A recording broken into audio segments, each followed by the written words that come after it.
The beer hit her chest before the laughter did. Jessica Walker didn't flinch, just watched the amber liquid drip down her scrubs, while 30 Navy SEALs howled like she was the punchline. Lieutenant Rodriguez grinned, his hand already reaching for her wrist to pull her up for another round of humiliation. But when his fingers closed around her arm, the world inverted. One heartbeat. That's all it took. His face slammed into the bar top, his arm twisted behind him at an angle that made grown men wince, and the room went dead silent. Before we dive into what happened next, hit that subscribe button and ring the bell, because this story gets wilder than you can imagine. And drop a comment telling me what city you're watching from. I want to see how far Jessica's story travels. Now let's get back to that bar in San Diego where a tired nurse just made a Navy SEAL tap out in front of his entire team. 12 hours, 3 gunshot wounds, 2 overdoses, 1 cardiac arrest she'd dragged back from death by sheer willpower and compressions that left her shoulders screaming. Jessica Walker's hands were still shaking when she pushed through the door of Sharky's bar. Bad choice. She knew it the second she saw the crowd. Navy Patch's tactical watch is that specific brand of loud that came from men who'd spent too long in the sandbox and needed to prove they were still alive. But her apartment was empty, and the silence there was worse than anything these kids could dish out. She took the corner stool, didn't look at anyone. The bartender slid over whiskey without asking. He'd seen that look before the 1,000-yard stare wrapped in scrubs. Rough one. They're all rough. She stared at the glass, amber liquid catching the neon Budweiser sign. She'd been staring at glasses like this for 3 years, trying to drown something that knew how to swim. 3 stools down, a voice cut through the music. So I'm stacked on the door right, and my point man gives me the signal. Lieutenant Marcus Rodriguez, Bronze Star, SEAL Team 3. Jessica didn't need to look to know the type young hungry hadn't been hit hard enough yet to learn humility. His eyes found her. Stopped mid-sentence. Yo, guys, check it out, nurse. He said it like it was a punchline. Jessica didn't turn. Eye contact was permission. She'd learned that in places these kids had only read about in briefings. Hey, louder now. I'm talking to you, sweetheart. The bartender shot him a look. Rodriguez ignored it, sliding off his stool, beer in hand, cologne and Budweiser and entitlement. Long shift. Yeah. Her voice was flat. The voice she used when telling families their loved ones didn't make it. Must be rough, dealing with paper cuts all day, not like real combat medicine. His friends laughed. Someone whistled. Jessica's jaw tightened, but her eyes stayed on the whiskey. I'm just saying you probably don't see the kind of trauma we negative. Jessica's voice cut through his speech like a scalpel. Appendix scar on your left shoulder. You had the surgery at 14. Resting heart rate 58. 5 beers tonight, which means your judgment's impaired by 30%. Close. Rodriguez blinked. What? How? Dog tags are showing. Scars visible when you move. And the beer count's written on your face. Someone muttered, Damn. Rodriguez's face flushed red. He'd come over for laughs. Now he looked stupid in front of his team. Pride was dangerous in men trained never to back down. Smart mouth. The playful tone died. Think you're better than us. Think your safe little hospital makes you a hero. Jessica finally looked at him. Her eyes were gray, storm cloud gray, the color before lightning hits. Empty of anger, empty of fear. Just flat and assessing. I think I've had a long day. And I think you should go back to your friends. Or what? He grinned, sensed weakness where there was none. You gonna call security? He flicked her beer glass. Foam splashed across the bar. His teammates howled. Phones came out. Everything was content now. Oops, clumsy me. Then he picked up his beer 3/4 full and tilted it. The liquid hit her chest, soaked through her scrubs, dripped onto her lap. Laughter exploded like a grenade. Jessica sat perfectly still. Didn't gasp, didn't flinch. Just sat there while beer dripped from her hair, her face expressionless.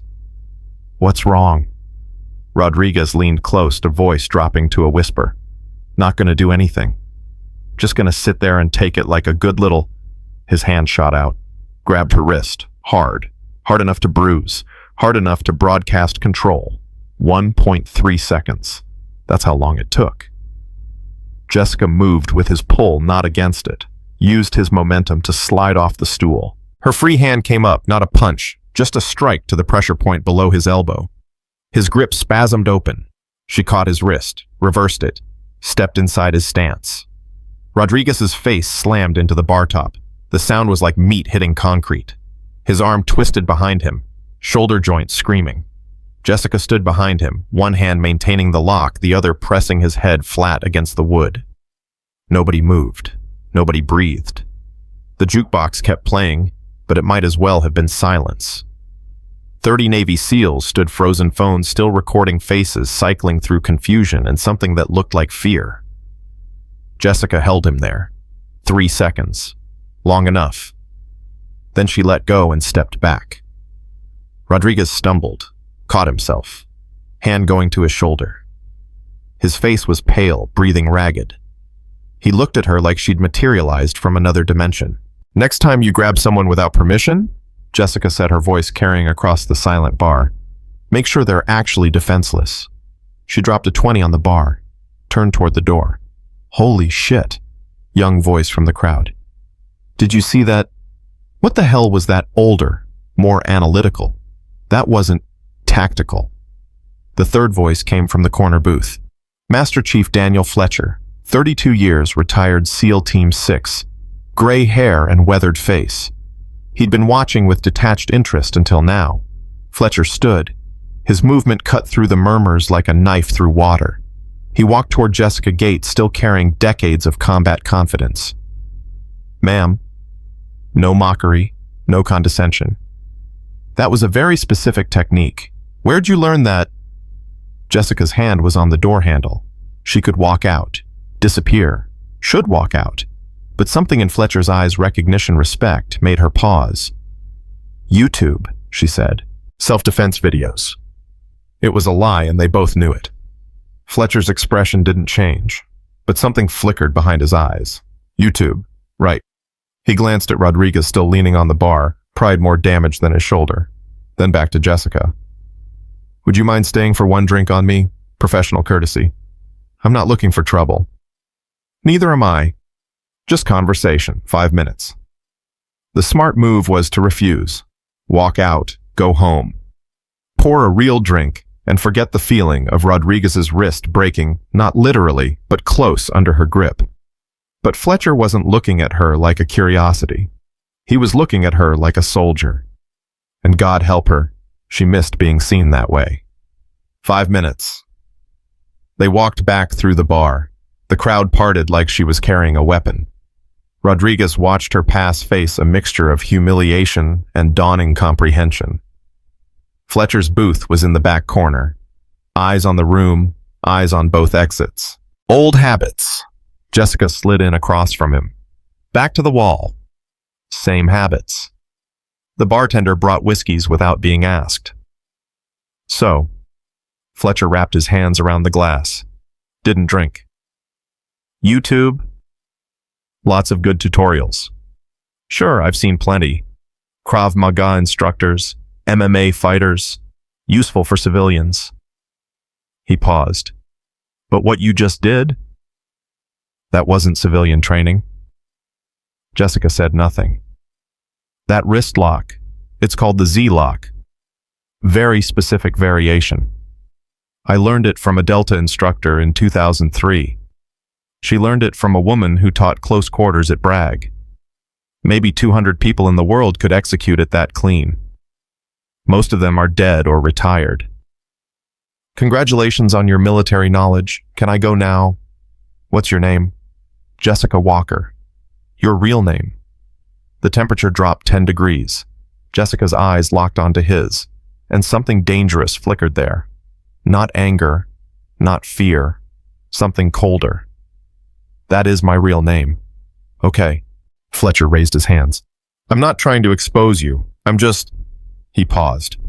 I've spent my adult life around operators. Real ones. The ones who move like their bodies are weapons. And you move like them. I work trauma medicine. You learn to move fast.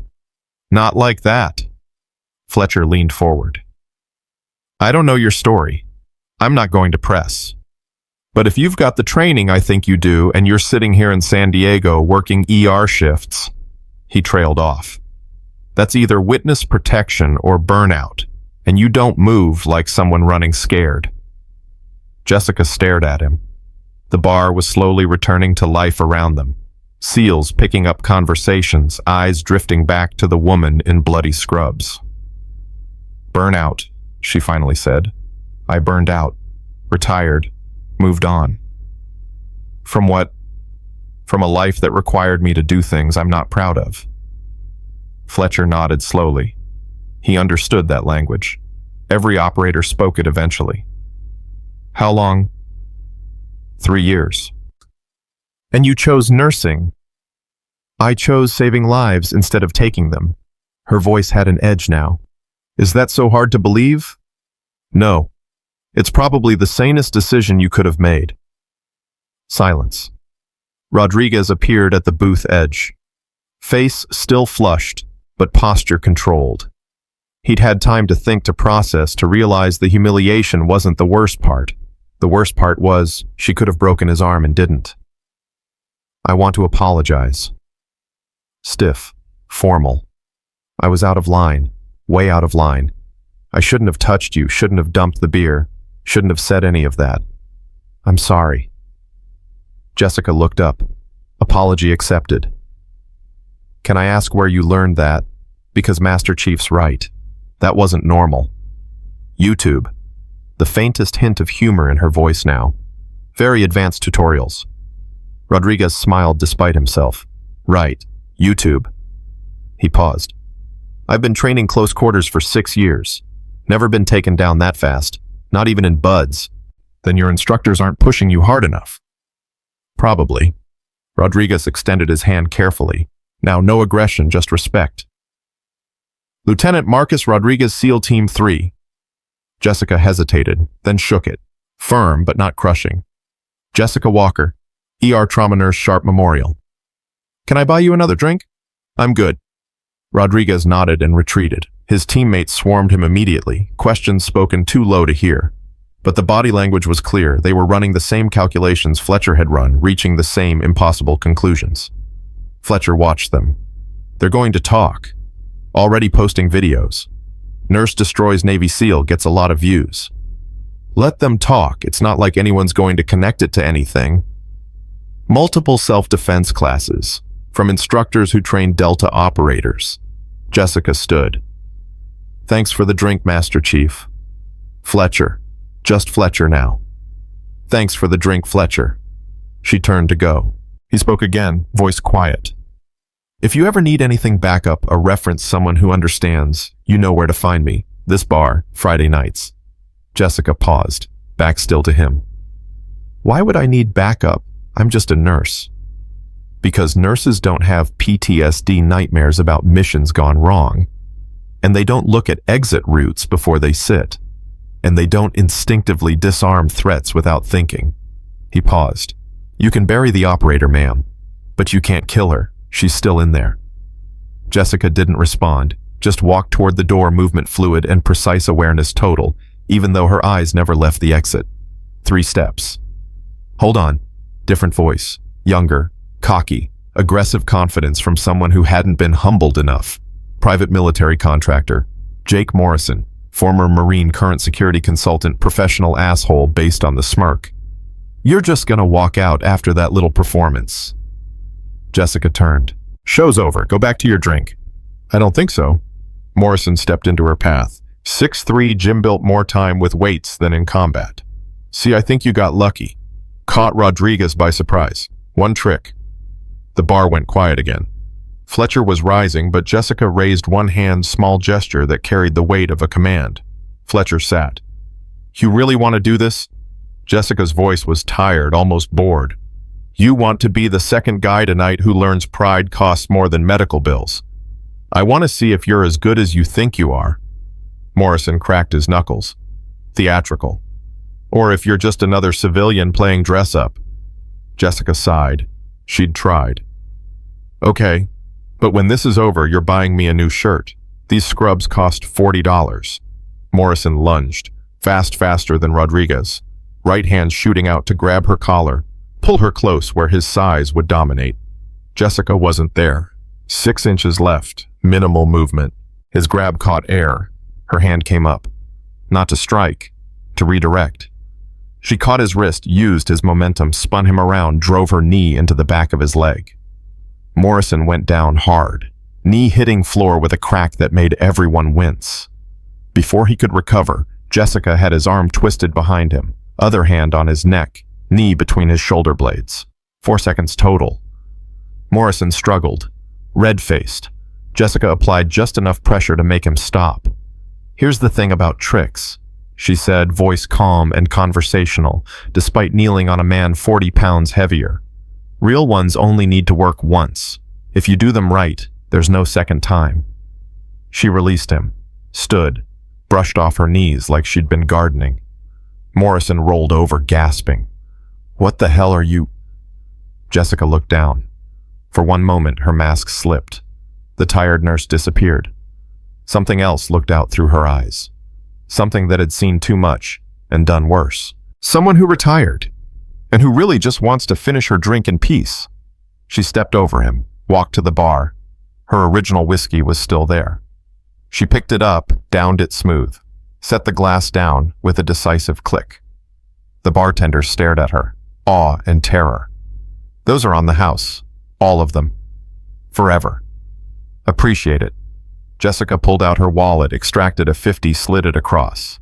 For the trouble, and for keeping your mouth shut. What trouble? Immediate. Nothing happened, just another Friday. Jessica smiled, real this time, small but genuine. Smart man. Door, again. This time nobody stopped her. The crowd parted, eyes tracking but bodies maintaining distance. Her hand reached the handle. The door burst open from the outside. Navy dress uniform, 50-something. Ribbons covering his chest like armor. Stern face, rigid posture, eyes scanning the room with tactical assessment that never retired. 2 shore patrol officers behind him, hands on sidearms. All business. Jessica's hand fell from the handle. Body language shifted, not aggressive, not defensive. Just ready. The officer's eyes found her, widened for a fraction of a second, surprise, recognition, something before his mask slammed down. Ladies and gentlemen, voice carrying authority that made everyone stand straighter. Captain James Mitchell stationed at Coronado. I received reports of a disturbance. Would someone like to explain? Silence. Rodriguez stepped forward, military bearing kicking in. Sir, there was a misunderstanding. It's resolved. No charges, no property damage. Mitchell's eyes never left Jessica. And you are tired and trying to leave. I need a name. Jessica Walker. Mitchell's jaw tightened. He walked toward her slowly, deliberately, eyes searching her face like a puzzle that didn't fit. 3 feet away, he stopped. Do I know you? No, sir. You sure? Because you look. He stopped, eyes dropping to her hands, her scarred hands that carried years of stories. His face went pale. Jesus Christ. Jessica's expression didn't change. I don't know what you think you recognize, Captain, but you're mistaken. Your hands. Mitchell's voice dropped. Those scars. I've only seen marks like that once. An operator I served with in Afghanistan. Same pattern, burns from det cord on the left index, knife scar across right palm, rope marks on both wrists. Dead silence. Everyone holding their breath. Jessica looked at her hands like seeing them for the first time. Lots of ER nurses have scars. Comes with the territory. Not like those, and not combined with how you move. Mitchell's voice firmed. I watched you cross this bar. Weight on the balls of your feet. Eyes tracking exits. Ready to react before most people process a threat. That's not nursing. That's combat. I need to go. What's your call sign? The question hit like a flashbang. Jessica's body went rigid, carefully maintained composure, cracking just enough to show steel underneath. I don't have one. I'm a civilian. Bullshit. Mitchell stepped closer, voice lowering. I know what you are. I can see it. And if you're who I think you are, if you're her, you need to come with me. Because if you're operating under an assumed identity without clearance, you're violating 15 federal regulations. I'm not operating under anything. Ice now. All warmth gone. I'm a nurse. I work at Sharp Memorial. I pay my taxes. I'm not breaking laws. Then you won't mind answering questions. Am I being detained? Mitchell hesitated. No legal authority over a civilian. No grounds unless she'd committed a crime. Putting down drunk assholes wasn't a crime, it was public service. No, but I'm making calls. And if you are who I think you are, those calls will bring very interested people to your door. Do what you need to, Captain. Jessica moved a step around him, but he caught her arm gently. No aggression, just urgency. Wait, just wait. His voice dropped further. If you're her, if you're the one they called the ghost, you need to know something. People are looking for you. People who want to bring you back. And they won't ask nicely. Jessica's eyes met his. For the first time all night, something other than exhaustion. Something cold and hard and absolutely final. Tell them I'm dead. Tell them the ghost retired 3 years ago and whoever they're looking for doesn't exist anymore. Tell them to move on. She pulled free and walked out, leaving Mitchell standing there with his mouth half open and his mind racing through possibilities that should have stayed buried. Door swung shut. Nobody moved. Fletcher stood, walked over, clapped Mitchell's shoulder. You just met a legend. She told you to let her go. You should listen. Mitchell turned. You know who she is. Got suspicions. Fletcher walked back to his booth, picked up both whiskeys, drained them one after another. But some ghosts deserve to stay buried. For their sake and ours. Outside, Jessica climbed into her Honda Civic, locked the doors, sat in darkness for 5 minutes before her hands stopped shaking. 3 years of careful. 3 years of building a new life, becoming unremarkable, letting the operator die by inches. One drunk seal with beer and ego had blown it to hell in 30 seconds. Her phone buzzed. Unknown number. She let it go to voicemail. Same number called back. Then again. 4th call she answered. Stop calling. Master Chief Walker. Male. Professional. CIA Calm Authority. Deputy Director Chen Special Activities Center. We need to talk. Jessica closed her eyes. I'm retired. Your status changed when Mitchell recognized you. Your cover's compromised. We need to bring you in. No. This isn't optional. You signed NDAs that... I'm not breaking any NDAs. I'm not talking about classified ops. I'm not a security risk. I want to be left alone. It's not that simple. Chen's voice softened slightly. You've been exposed. If Mitchell recognized you, others will. Videos from that bar are circulating. We've scrubbed what we can, but you know how the internet works. Copies exist. Some are making their way into dangerous circles. Jessica's blood went cold. What circles? People you put away. People who survived operations you led. People who've been waiting 3 years for revenge. She didn't respond. Mind already running threat assessments, calculating odds, mapping escape routes. The operator clawing back to the surface. We can protect you. Full relocation, new identity support network. But you need to come in, tonight. I'll think about it. We don't have time. Jessica hung up, stared at the phone, pulled the battery out, threw both pieces in her glove compartment. Probably pointless. If they wanted her, they'd find her. But old habits died hard. She started the car, pulled out, eyes automatically checking mirrors, scanning for tails, cataloging every vehicle within 3 blocks. Clear. For now. Her apartment was 15 minutes away. She could grab her go bag, packed 3 years ago, never unpacked, and be on a bus to Mexico before sunrise. Start over. Again. Find another city, another hospital, another life to hide inside. Or she could go home, pour a real drink, wait for whatever came next. Running was what the old her would have done. The operator, the ghost, the woman who'd spent 15 years looking over her shoulder, sleeping with a loaded cig under her pillow. But Jessica Walker, ER nurse, didn't run. She faced problems, stabilized them, found solutions. That's what she did. That's who she'd become. She turned toward home.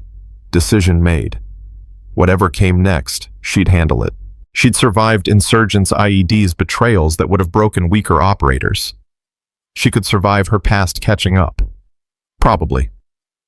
The apartment building looked the same as always. 3 stories, faded paint, the kind of place where nobody asked questions and nobody remembered faces. Perfect for disappearing. Jessica parked in her usual spot, killed the engine, sat there for 30 seconds, scanning windows, checking shadows, looking for anything out of place. Nothing.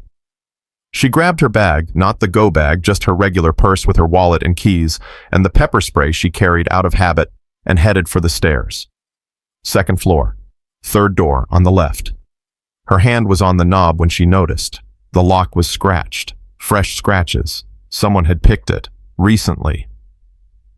Jessica's heart rate didn't spike, didn't panic, just shifted into that cold, analytical mode that had kept her alive through 15 years of operations. She set down her purse silently, pulled out her keys, positioned them between her fingers, not much of a weapon, but better than nothing. She turned the knob slowly, pushed the door open. Dark inside, but not empty dark. Occupied dark. Someone was breathing in there. "You can come in."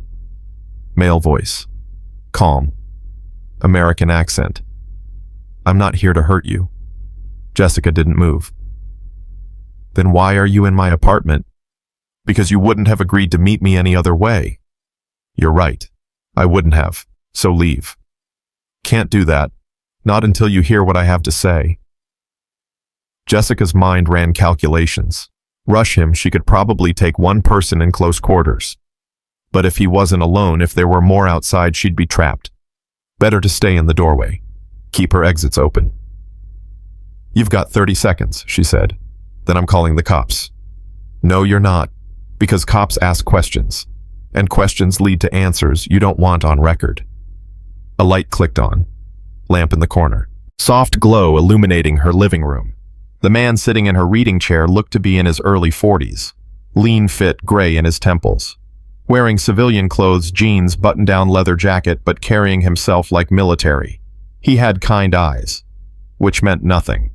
The worst operators always had kind eyes. Master Chief Walker. He stood slowly, hands visible, no sudden movements. "My name is Marcus Chen. I'm the Deputy Director, CIA Special Activities Center." "Yeah, I got your voicemail." "Then you know why I'm here." "You're here because Captain Mitchell has a big mouth, and you're worried I'm going to sell secrets to the Russians.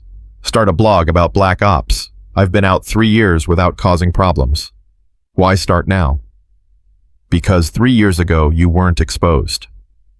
Chen walked to her kitchen counter, moving carefully, telegraphing every step.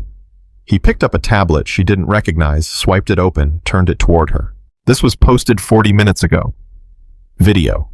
Grainy cell phone footage. Jessica putting Rodriguez on the bar. The angle showed her face clearly. Someone had already added text, "Nurse destroys Navy SEAL with 1 move. View count 847,000, and climbing." "It's viral," Chen said simply. "Spreading across military forums, social media, everywhere. We're scrubbing what we can, but it's like trying to hold back the ocean with your hands." Jessica stared at the screen. 847,000 people had watched her blow her cover in 30 seconds. "Some of those views are from people you know," Chen continued. "People from your old life. Taliban commanders who survived operations you led. ISIS fighters who lost brothers to your sniper rifle. Insurgents who've been trying to identify the ghost for a decade." He swiped to another image. Screenshot of an Arabic forum. Her face circled in red. Text she couldn't read but could guess the meaning. "They're putting it together," Chen said. "Facial recognition, scar analysis, movement patterns. Give them 72 hours and they'll have your real name, your address, your entire history. And then they come for me." Jessica's voice was flat. "Let them come." "You don't mean that." "Don't I?" She finally stepped inside, closed the door behind her. "I've been running for 3 years, Director Chen. Running from my past, from what I did, from who I was. Maybe it's time to stop running. That's the PTSD talking. That's reality talking. Jessica moved to her kitchen, poured herself water from the tap. Her hands were steady now, calm. You know what I did over there? You know the body count. You think I deserve peace. You think I've earned the right to hide in San Diego and pretend I'm normal. I think you followed orders. I think you did your job exceptionally well. And I think you deserve the chance to live without looking over your shoulder. Well, that chance just got posted to YouTube with 847,000 views. Jessica drank the water. So what's your play? Relocation, new identity. How many times am I supposed to die before I'm actually allowed to live? Chen set down the tablet. We can disappear you, completely. New face, new name, new life.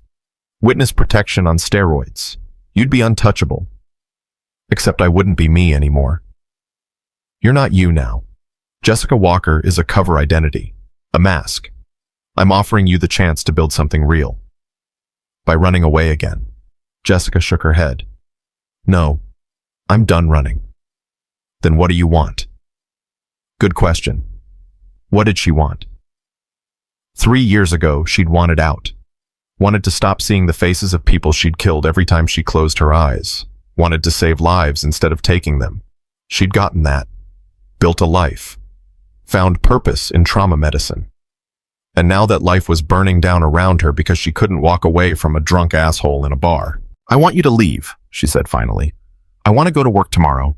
I want to keep doing my job, and I want everyone, you Mitchell, the Taliban, whoever, to leave me the hell alone. That's not an option anymore. Then I'll make it an option. Chen studied her. You know they'll come for you. Not just terrorists, families of people you killed, journalists looking for the story. Every conspiracy theorist and military blogger in the world will be trying to find the ghost. Your life as Jessica Walker is over. Maybe. Jessica set down her glass. Or maybe I'm exactly where I need to be. What does that mean? It means I've spent 3 years hiding, pretending the operator doesn't exist. But she does exist. She's still here. Jessica tapped her chest. Fletcher was right. You can't kill her. So maybe instead of running from her, I need to figure out how to live with her. That sounds like you're planning something stupid. That sounds like I'm planning to live my life on my terms instead of yours. Chen was quiet for a moment. Then he pulled a card from his jacket, set it on her counter. My personal number, not the CIA line, my cell. When, not if. When things go south, you call me. Day or night. I'll come. Why do you care? Because I read your file. All of it. The classified parts, the redacted parts, the parts that make grown men sick to their stomachs. And you know what I saw? Chen moved toward the door. Someone who sacrificed everything for her country. Someone who did impossible things and came home broken. And someone who deserves better than dying in some revenge killing because she defended herself in a bar. He opened the door, paused. You were the best we ever had, Master Chief. Don't waste that by being too proud to ask for help. Then he was gone. Door clicking shut, leaving Jessica alone in her apartment with 847,000 reasons why her life would never be the same. She picked up Chen's card, looked at it for a long moment. Then she walked to her bedroom, pulled out the box she kept under her bed, and opened it. The Sig Sauer P226 looked exactly the same as the day she'd packed it away 3 years ago. Still cleaned, still maintained, still loaded with a full magazine plus one in the chamber. Muscle memory from a life she couldn't quite leave behind. She held it, felt the weight, the balance, the way it fit her hand like it was made for her. Then she put it back in the box and slid the box back under the bed. Not yet. Maybe not ever. She was Jessica Walker now. ER nurse. Saver of lives. The ghost could stay buried a little longer, even if the grave was getting shallower by the hour. Her phone rang. Different number this time. Local area code. She answered. Jessica Walker. Female voice. Young, nervous. Speaking. Hi. This is Sarah from the hospital. I'm calling about your shift tomorrow. Doctor. Patterson wanted me to tell you that, well, there's been a situation. Some reporters showed up asking about you. Security handled it, but Dr. Patterson thinks maybe you should take a few days off, just until things calm down. Jessica closed her eyes. Reporters. Yeah, they had video from some bar. I didn't really understand it, but they were asking if you worked here, and anyway, Dr. Patterson said to tell you to take the week. Paid leave. He'll handle everything. Tell him thank you. Sure. And Jessica, everyone here thinks what you did was badass, just so you know. The line went dead. Jessica sat down on her bed, stared at the wall. 847,000 views. Reporters at her hospital. CIA in her apartment. Mitchell making calls. The ghost was being resurrected whether she wanted it or not. And somewhere out there in compounds and safe houses and anonymous forums, people who'd spent years hunting legends were putting together pieces of a puzzle they should have left alone. The war she'd thought was over. It was just getting started. Jessica didn't sleep that night. Didn't even try. She sat at her kitchen table with cold coffee and Chen's card watching the view count climb. 1 million, 2 million, 5 million by 3 a.m. The comments were worse than the numbers. That's not self-defense training, that's military. Look at her hands. Those are operator scars. I served with a woman who moved like that. Delta Force. This is her. And then buried in the Arabic threads Chen had shown her, someone posted a name. Not Jessica Walker. Her real name. The one she'd left behind in a compound in Helmand Province along with 73 dead Taliban fighters and a reputation that made grown men whisper. Her phone rang at 4:17 a.m. Fletcher. You up? Yeah. Good. Don't go outside. Don't go to work. Don't go anywhere. His voice was tight. Mitchell made his calls, words spreading through the community. And not the good kind of spreading. How bad? Bad enough that I've got 3 former teammates asking if the ghost is really working at Sharp Memorial. Bad enough that someone posted your apartment address on a forum 2 hours ago. Jessica stood up, walked to her window, pulled the curtain back an inch. The street looked normal, empty. But that didn't mean anything. How many people know where I live? As of 20 minutes ago, about 10,000. Fletcher paused. Chen's team is monitoring chatter. They're seeing activity from groups you put down, planning, coordinating. Nothing imminent, but it's coming. Yeah, it's coming. Jessica let the curtain fall. I'll handle it. How? Same way I always did. You're not that person anymore. Maybe I need to be. Fletcher was quiet for a long moment. I've got a safe house. 29 Palms. Middle of nowhere. You can disappear there while this blows over. It's not going to blow over. Then what are you going to do? Jessica looked at the box under her bed, the cig waiting in the darkness like an old friend she'd tried to forget. I'm going to stop running. That sounds like a terrible plan. You got a better one. Yeah, let the professionals handle this. Let Chen relocate you. Let the government clean up the mess. The government made me into the ghost. They don't get to decide when she dies. Jessica ended the call, dropped the phone on the table, stared at it like it might explode. It rang again immediately. Different number. She didn't recognize it. What? Master Chief Walker. The voice was wrong, not American.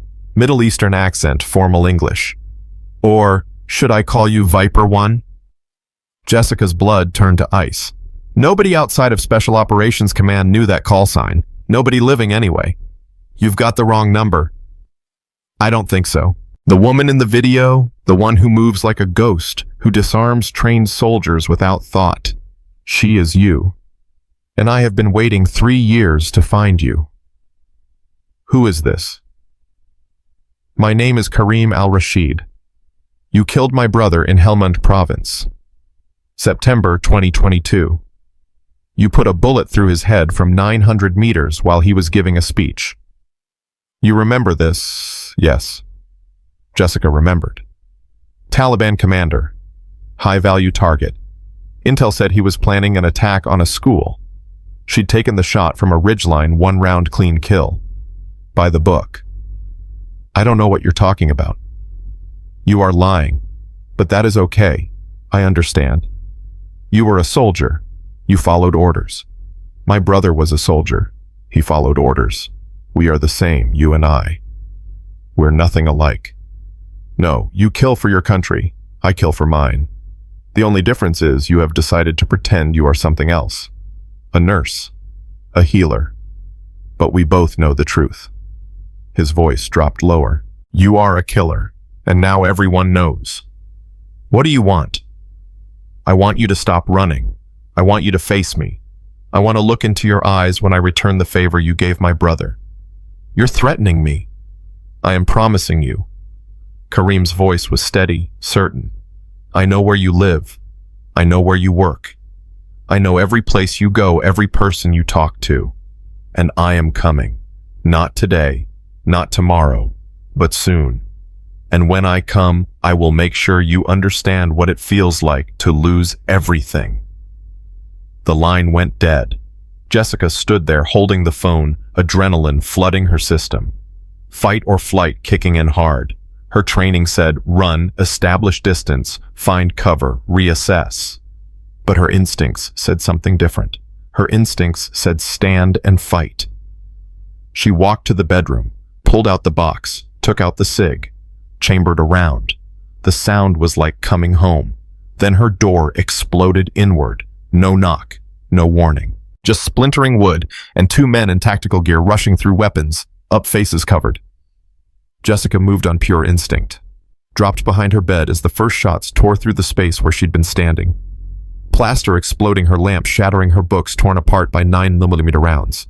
She came up shooting. 2 rounds center mass on the first target. He went down hard. Second target was already moving, training kicking in, trying to flank.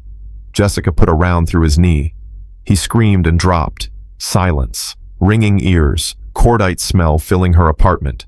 Jessica kept the cig trained on the doorway, waiting for more. Nobody came. She moved forward, checked the first shooter. Dead.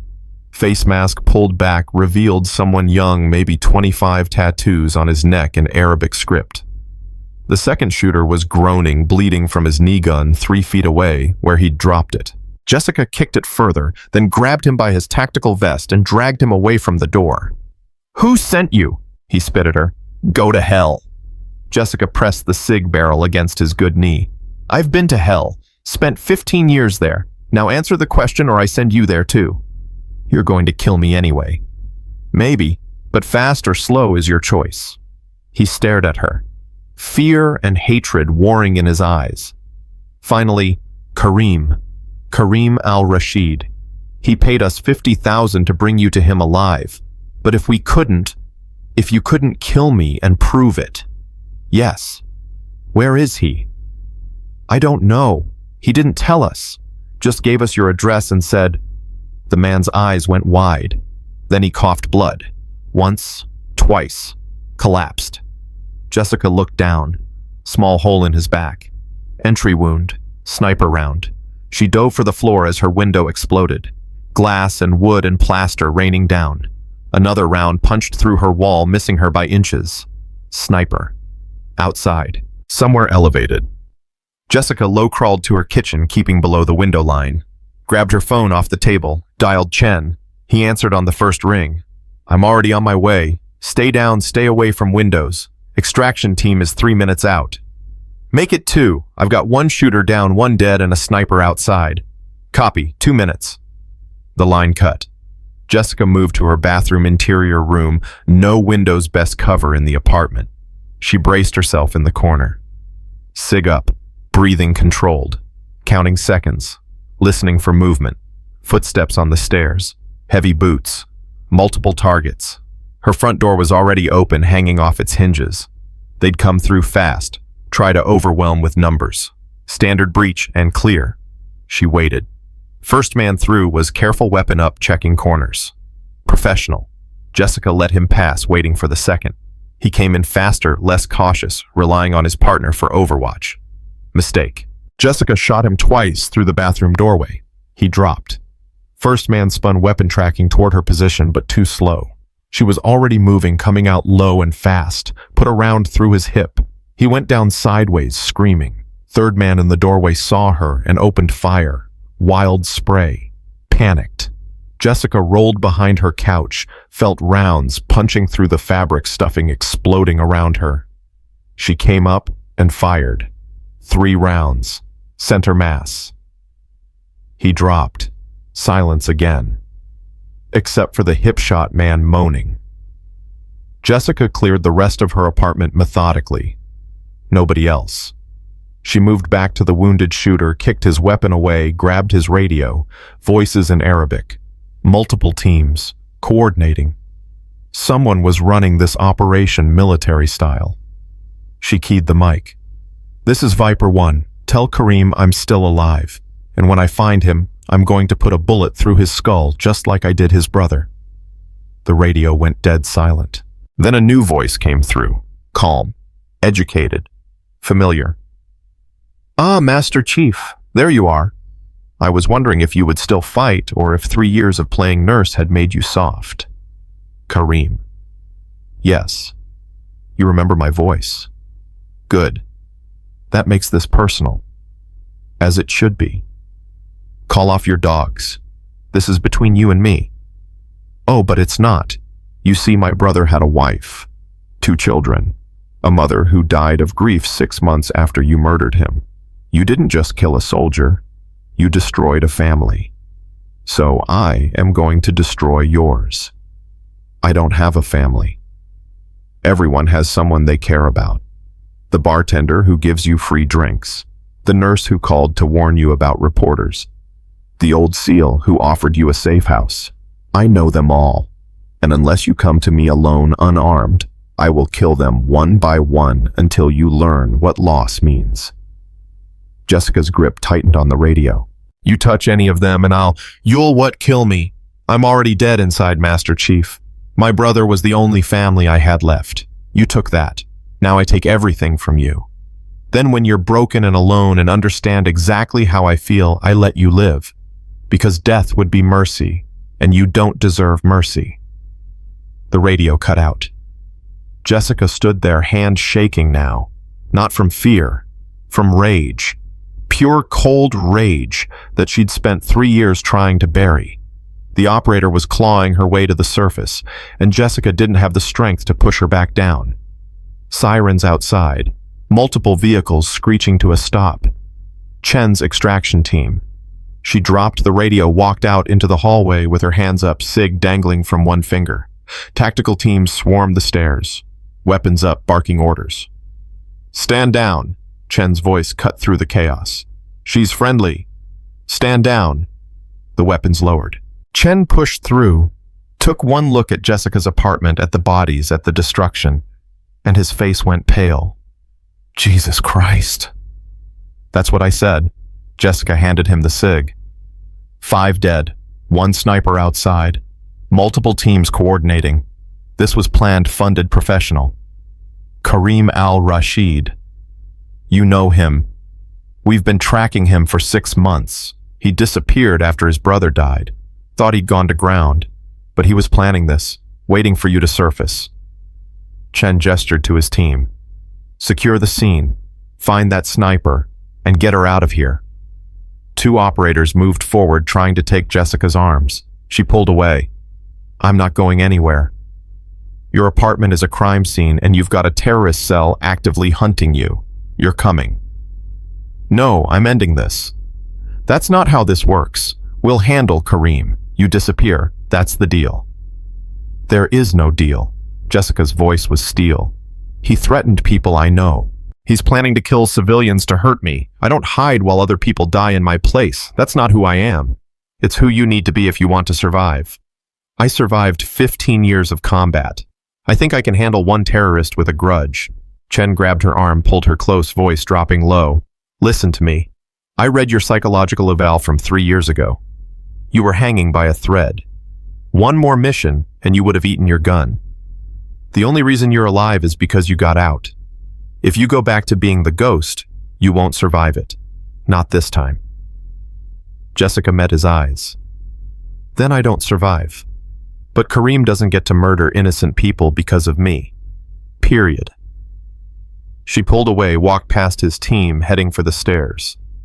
Chen called after her. "Where are you going?" To find Fletcher, warn him, then the bartender, then everyone else Kareem mentioned. My team can handle that. Your team doesn't know these people. I do. And I'm not letting anyone else die for my mistakes. She made it to the street before Chen caught up, stepping in front of her. You walk away from protective custody. You're on your own. I can't help you. I never asked for your help. You're making a mistake. Probably, but it's my mistake to make. Jessica walked past him, heading for her car. It was still parked where she'd left it, untouched. Small miracle. She got in, started. The engine pulled out before Chen's team could stop her. Her phone rang. Fletcher again. I heard gunfire. What happened? Kareem sent a team. They're dead, but he's not done. He's targeting people I know. You, the bartender, others. You need to get somewhere safe. Now. Slow down. What are you talking about? Kareem al-Rashid, Taliban commander's brother. He's in San Diego running a revenge op. He just told me he's going to kill everyone I've talked to until I surrender. Fletcher was quiet for a beat. Then, where are you? Heading to Sharky's. Need to warn. Don't. It's too late. Jessica's heart stopped. What? Bar's on fire. Started 20 minutes ago. Fire department's there now. They're saying accelerant, multiple ignition points. Professional arson. The bartender. Is he? I don't know. Nobody's confirmed casualties yet. Jessica's hands tightened on the wheel. This is my fault. No. This is Kareem's fault. You didn't ask for this. I created this. I killed his brother. I started this war. You followed orders. You did your job. What happens after isn't on you. Tell that to the bartender if he's dead. Jessica fought to keep her voice steady. I need to find Kareem, fast, before anyone else gets hurt. You have any idea where he is? No, but I know someone who might. She ended the call, scrolled through her recent numbers, found the one Chen had called from. Dialed. He answered immediately. Changed your mind about protective custody? No. But I need information. Everything you have on Kareem. Known associates, safe houses, patterns. All of it. That's classified. People are dying. The bar I was at last night is burning. The bartender who served me drinks is probably dead. How many more before you decide classified doesn't matter? Chen sighed. Where are you? Driving. Come to the Coronado field office. I'll brief you on what we know. How long? 30 minutes. Make it 20. Jessica hung up, punched the accelerator, heading for the base. Her phone rang again. Unknown number, she answered. What? You should see the fire. It's beautiful. Orange and red and angry, just like you must be feeling right now. Kareem. Jessica's vision went red. I'm gonna kill you. No, you're not. Because if you kill me, you'll never know where the next fire is, or the next target. I have 6 teams in San Diego, Master Chief. 6 teams, all with their own instructions. And unless you come to me alone, they will continue burning your life to the ground. Where? There's a warehouse. Point Loma. 2847 Harbor Drive. Be there in 1 hour. Alone. Unarmed.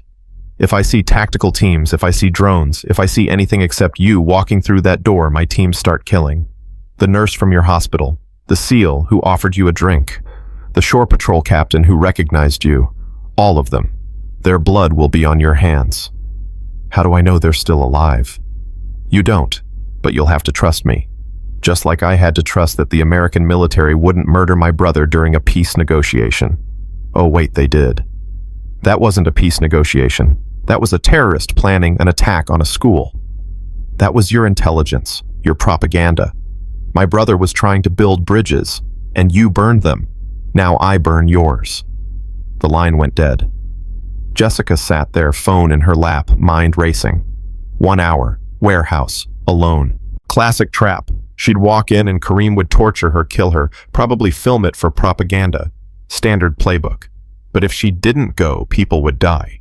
People who'd done nothing except exist near her. She pulled over, parked, sat in the silence. Thought about Chen's offer. Protective custody, new identity. Let the professionals handle it. She could disappear. Kareem would eventually lose interest, move on, and everyone would be safe. Except they wouldn't. Because men like Kareem didn't lose interest. They escalated. If she disappeared, he'd keep burning things until she surfaced, and more people would die. The only way to end this was to end him. Jessica pulled out her phone, texted Chen Karim, just called.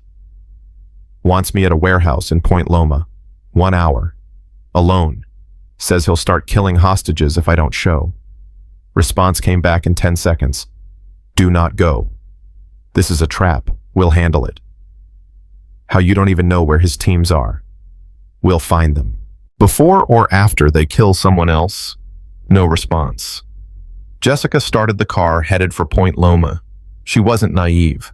This was absolutely a trap, but sometimes you walked into the trap anyway. Sometimes that was the only way to win.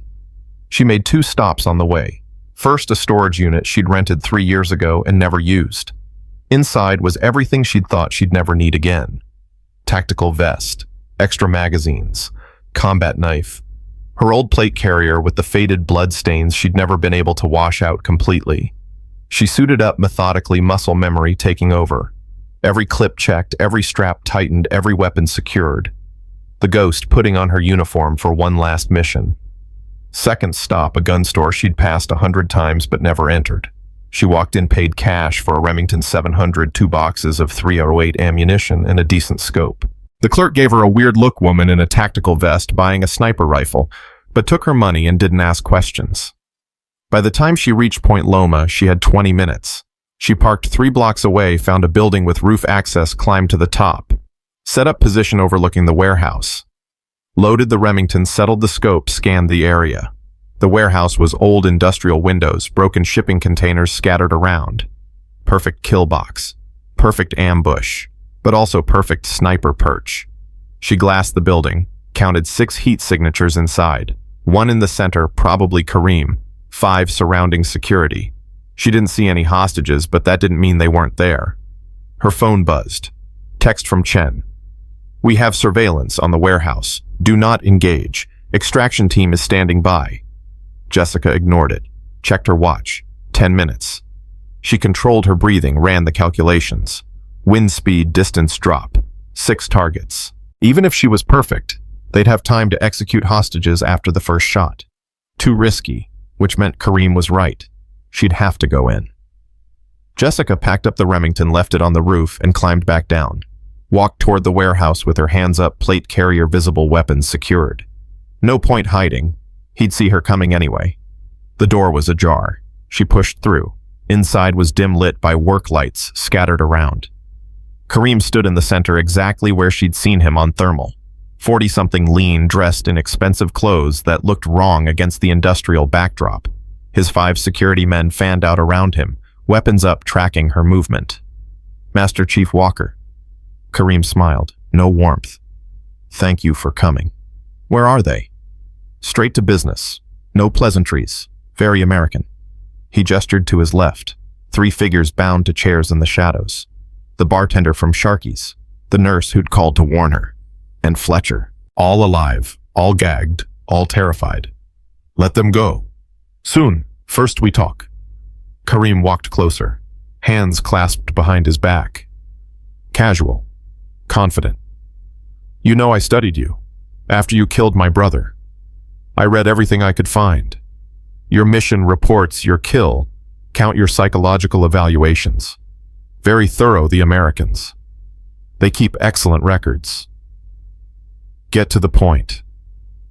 The point is, I understand you. You're a soldier. You followed orders. You believed you were protecting innocent people. Just like my brother believed he was protecting his people. We're not so different. Your brother was a terrorist. Your government is the terrorist. Invading our lands, killing our children, calling it liberation. Karim's smile faded. But I'm not here to debate politics. I'm here for justice. This isn't justice. This is revenge. Call it what you want. The result is the same. You took someone I loved. Now I take that from you. He pulled a pistol from his jacket. Jessica's hand moved to her own weapon, but Karim was faster, pressing the gun against Fletcher's head. Don't. His voice was calm. You draw, I shoot. Then the nurse. then the bartender. Then we see if you're fast enough to save any of them." Jessica froze. "What do you want?" "I want you to choose." Kareem's finger rested on the trigger. "One of them lives. The other two die. You choose. Now." "No." "No." Kareem cocked the hammer. "That's not an option. Kill me instead. Let them go. You want revenge? Take it. But leave them out of this." "But that's no fun. See, killing you is easy. Quick. Over in seconds. Where's the lesson in that? No, I want you to live. I want you to carry the weight of knowing you chose who died, just like I carry the weight of my brother's death. Equal suffering. That's true justice." Fletcher made a sound behind the gag, eyes locked on Jessica, trying to tell her something. 10 seconds, Kareem said. "Choose or I kill all three." Jessica's mind raced. No good options, no tactical advantage. Just 3 people she'd endangered by existing near them. 5 seconds. Wait! The warehouse door exploded inward. Flashbangs. Smoke. Chen's tactical team pouring through like a flood. Kareem spun weapon tracking toward the threat. Jessica moved. She covered 15 feet in 3 seconds, hit Kareem low and hard, drove him away from Fletcher. They went down together, tumbling across concrete. His weapon discharged round, punching harmlessly into the floor. The security team opened fire. Tactical team returned fire. Chaos erupted, muzzle flashes shouting, people diving for cover. Jessica grappled with Kareem, trying to control his weapon hand. He was strong, trained, fighting with the desperate fury of someone with nothing to lose. His elbow caught her in the temple. Stars exploded. She headbutted him back, heard his nose crack. He screamed, bucked her off. She rolled, came up with her SIG, fired twice. Both rounds center mass. Kareem dropped. The gunfire stopped. Chen's team had neutralized the security force. 5 bodies on the ground. No friendly casualties. Chen rushed over, pulled Jessica to her feet. "You okay?" "Fine." She pushed past him, ran to Fletcher, cut his bindings, pulled off the gag. He gasped, coughed. "You came." "Of course I came." "Stupid. Should have let Chen handle it." "Yeah." Jessica moved to the nurse, then the bartender, cutting them free. "But then I wouldn't be me." Chen was checking Kareem's body. 2 neat holes in his chest. Center mass. Textbook shots. "He's dead." "Good." Jessica holstered her SIG. "His team's being rounded up now. We've been tracking their communications. Should have them all in custody within the hour." Will. Chen stood, walked over. "You disobeyed a direct order. Engaged a hostile without backup. Put civilians at risk. Those civilians were at risk because of me. I fixed it. You got lucky. I got tactical." Jessica checked Fletcher's pulse. Strong, steady. "You good. Been better, but yeah." Fletcher managed a weak smile. "Hell of a retirement walker." "Tell me about it." Sirens outside. More backup arriving. EMTs. Fire department. The whole circus. Chen put a hand on Jessica's shoulder. "We need to debrief you." "Later." "Now." "Later." Jessica helped Fletcher to his feet. "First, I make sure everyone gets medical attention. Then we talk." Chen looked like he wanted to argue, but something in Jessica's eyes stopped him. He nodded. 2 hours. Coronado Field Office. Don't make me come find you. Wouldn't dream of it. They walked out together, Jessica, Fletcher, the nurse, the bartender. All alive. All safe.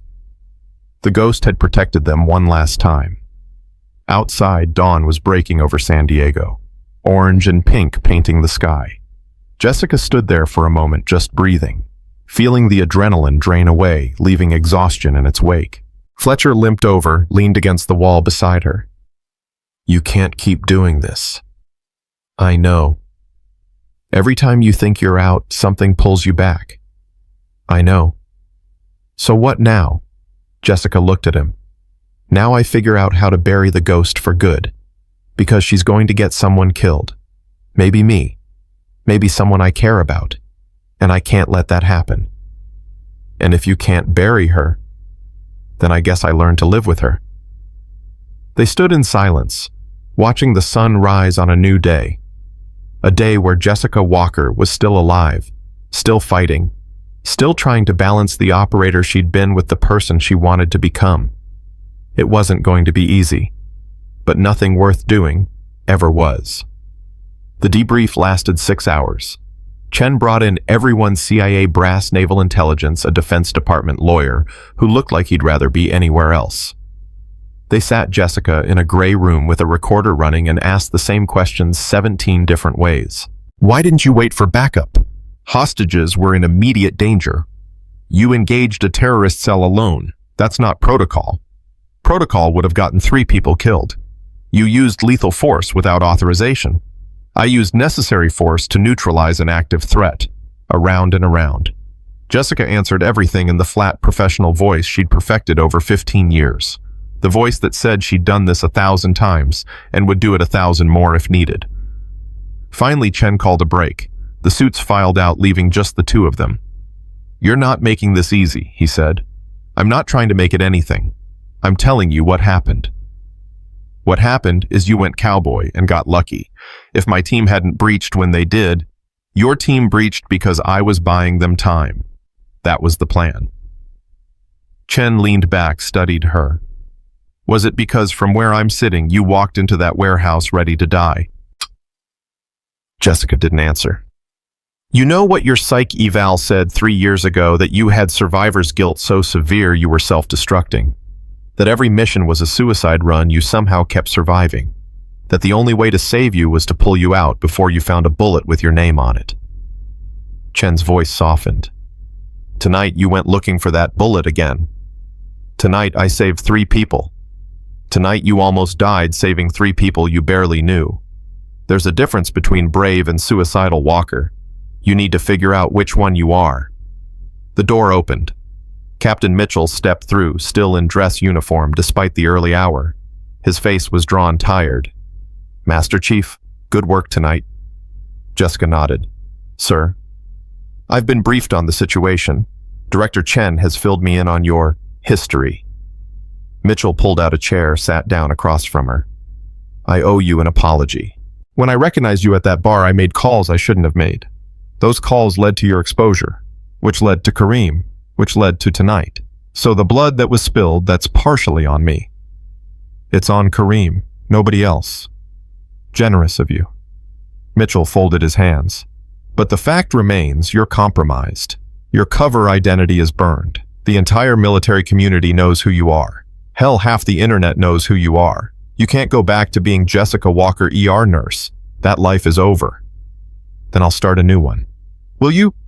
How many times can you reinvent yourself before there's nothing left? Jessica met his eyes. As many times as it takes. Mitchell glanced at Chen, some unspoken communication passing between them. Then back to Jessica. There might be another option. I'm not interested in rejoining. Not rejoining, consulting. We've got a situation developing overseas. Hostage crisis.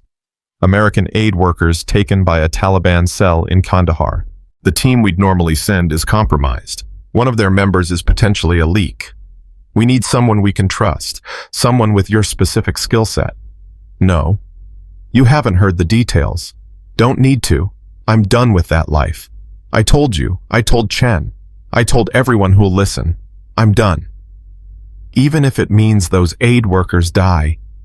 Jessica's jaw tightened. That's not fair. Nothing about this is fair. But those workers are going to be executed in 72 hours unless someone gets them out. We've got intel, we've got resources, but we need an operator we can trust to run point.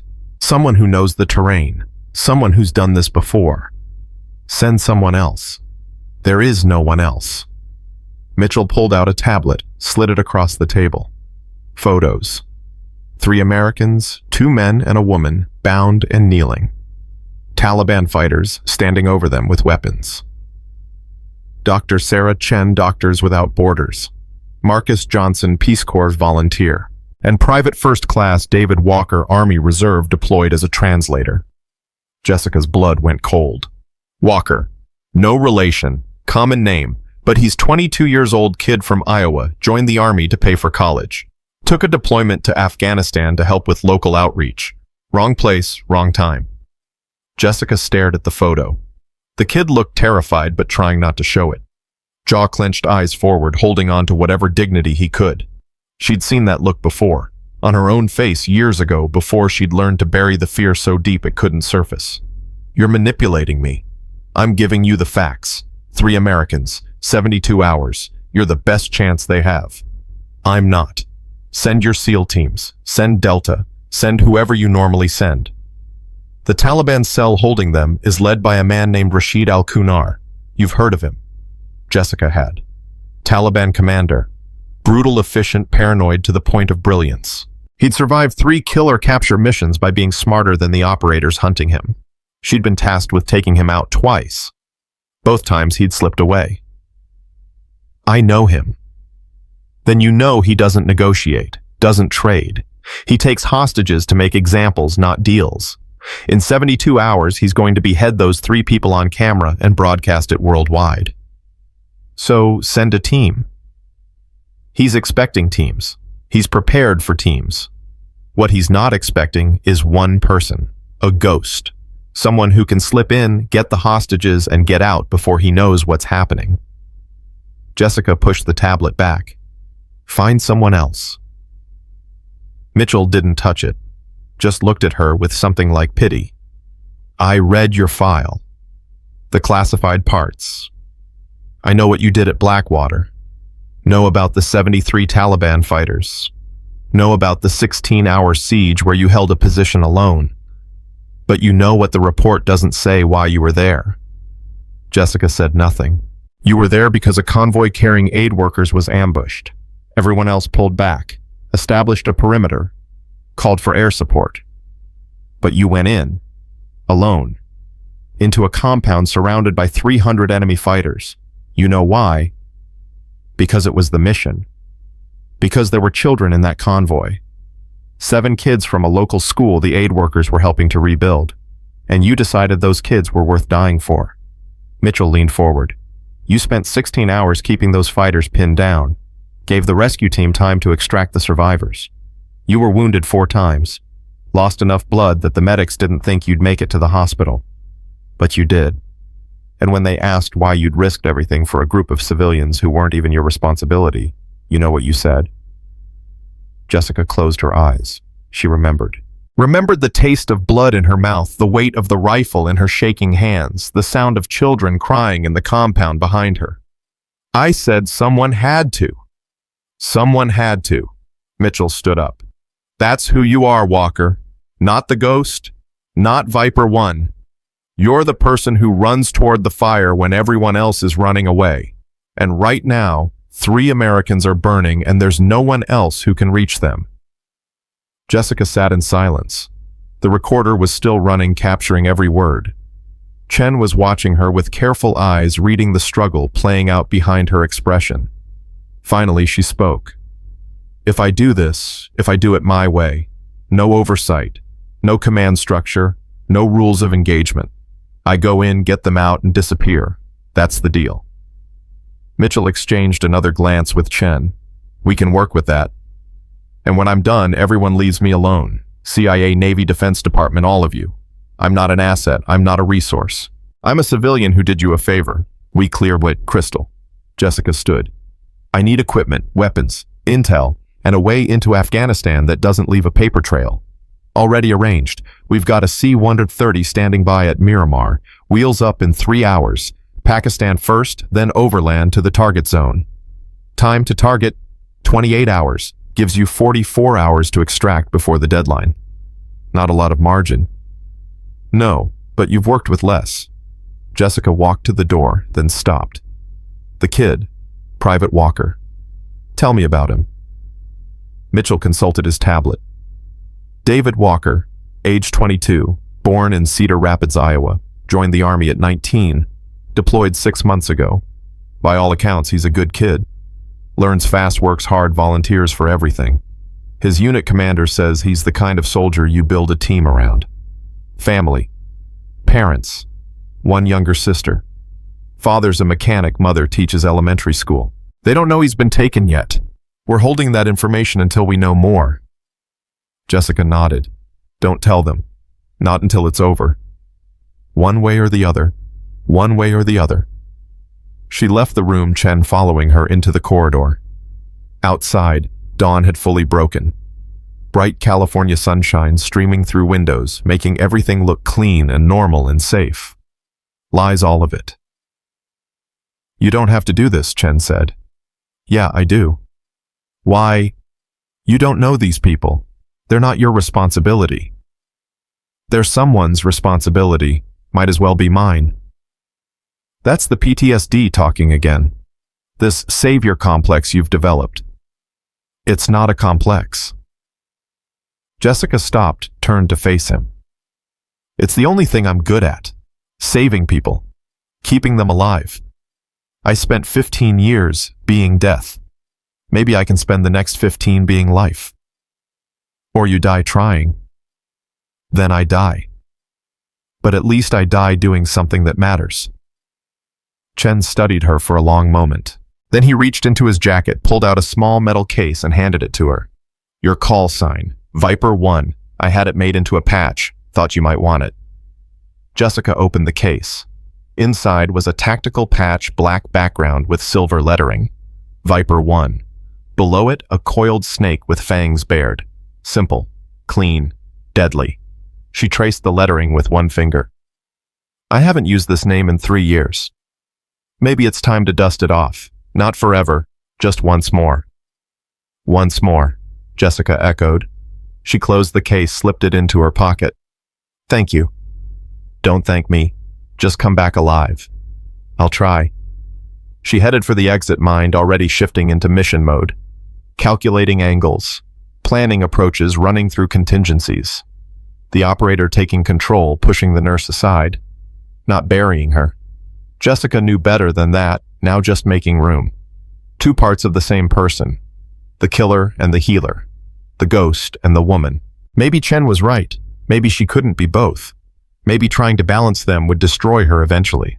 But she'd worry about that after the mission. After 3 Americans were safe. After she'd proven to herself one more time that she was more than just the violence she'd been trained to deliver. Fletcher was waiting outside, leaning against a concrete barrier, looking like hell warmed over. His face was bruised from Kareem's men, his movements stiff. You should be in a hospital, Jessica said. Should be in a lot of places, but I'm here. Fletcher straightened, winced. Heard you're deploying. Who told you that?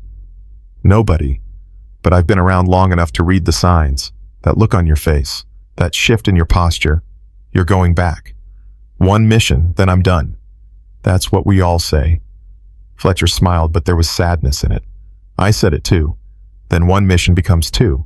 2 becomes 10. Before you know it, you've spent 30 years bleeding for a country that can't even remember your name.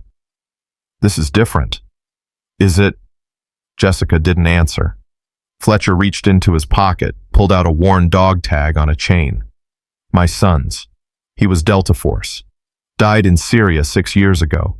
Secret mission, no body recovered, no recognition. Just a folded flag and a letter saying he was a hero. He held out the tag. I want you to have it. I can't. You can. Consider it a good luck charm. Or a reminder. When you're over there doing impossible things, remember that someone's waiting for you to come home. Even if it's just a beat-up old SEAL who drinks too much and knows too much. Jessica took the tag. It was warm from his pocket, the metal worn smooth. She read the name. Fletcher James A. Blood type. Social Security number. Protestant. All the information they'd need to identify his body if things went wrong. I'll bring it back, she said. I know you will. They stood there in the morning sun, 2 warriors from different generations, connected by the weight of things they'd done and things they couldn't undo. You know what the worst part is, Fletcher said quietly. Not the killing, not the blood, not even the nightmares. It's knowing that you're good at it. That there's a part of you that comes alive in combat. That feels more real in a firefight than anywhere else. You spend your whole life after trying to recapture that feeling, and nothing else ever measures up. I don't want to feel that way. Nobody does. But we do anyway. And maybe that's okay. Maybe being a warrior isn't something you can turn off like a switch. Maybe it's just who you are. He paused.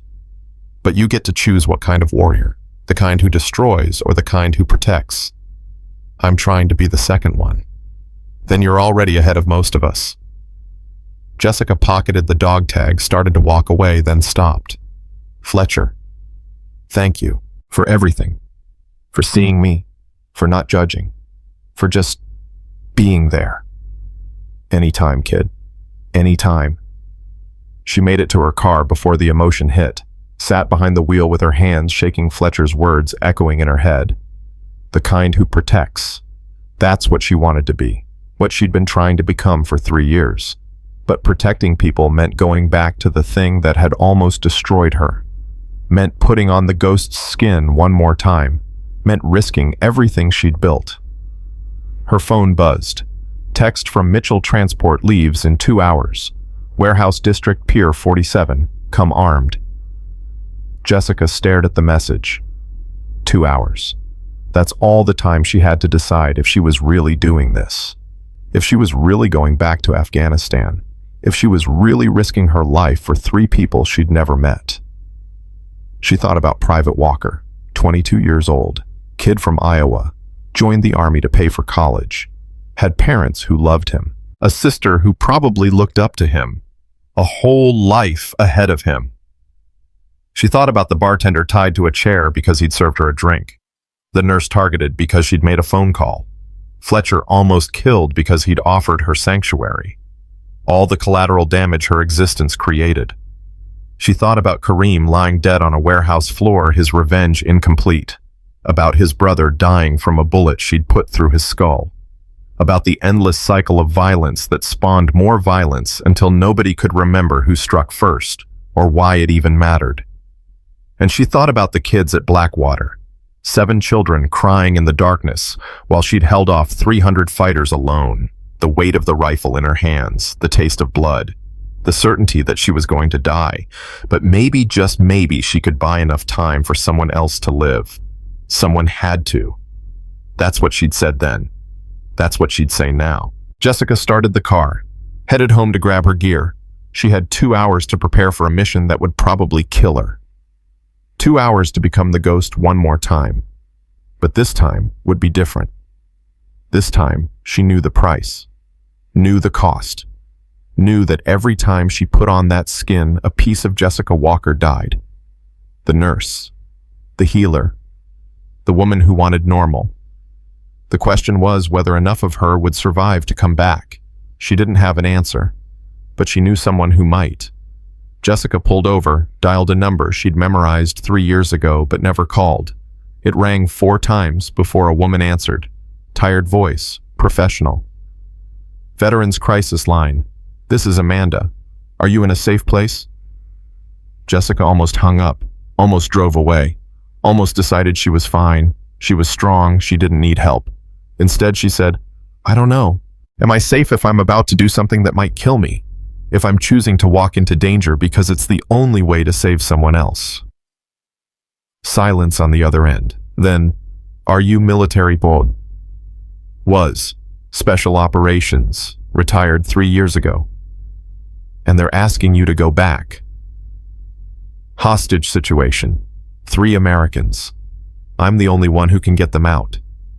Or so they say. Or so they say. Jessica agreed. Can I ask you something? This mission, are you doing it because they need you, or because you need it? Jessica sat with that question, watched traffic flow past her window.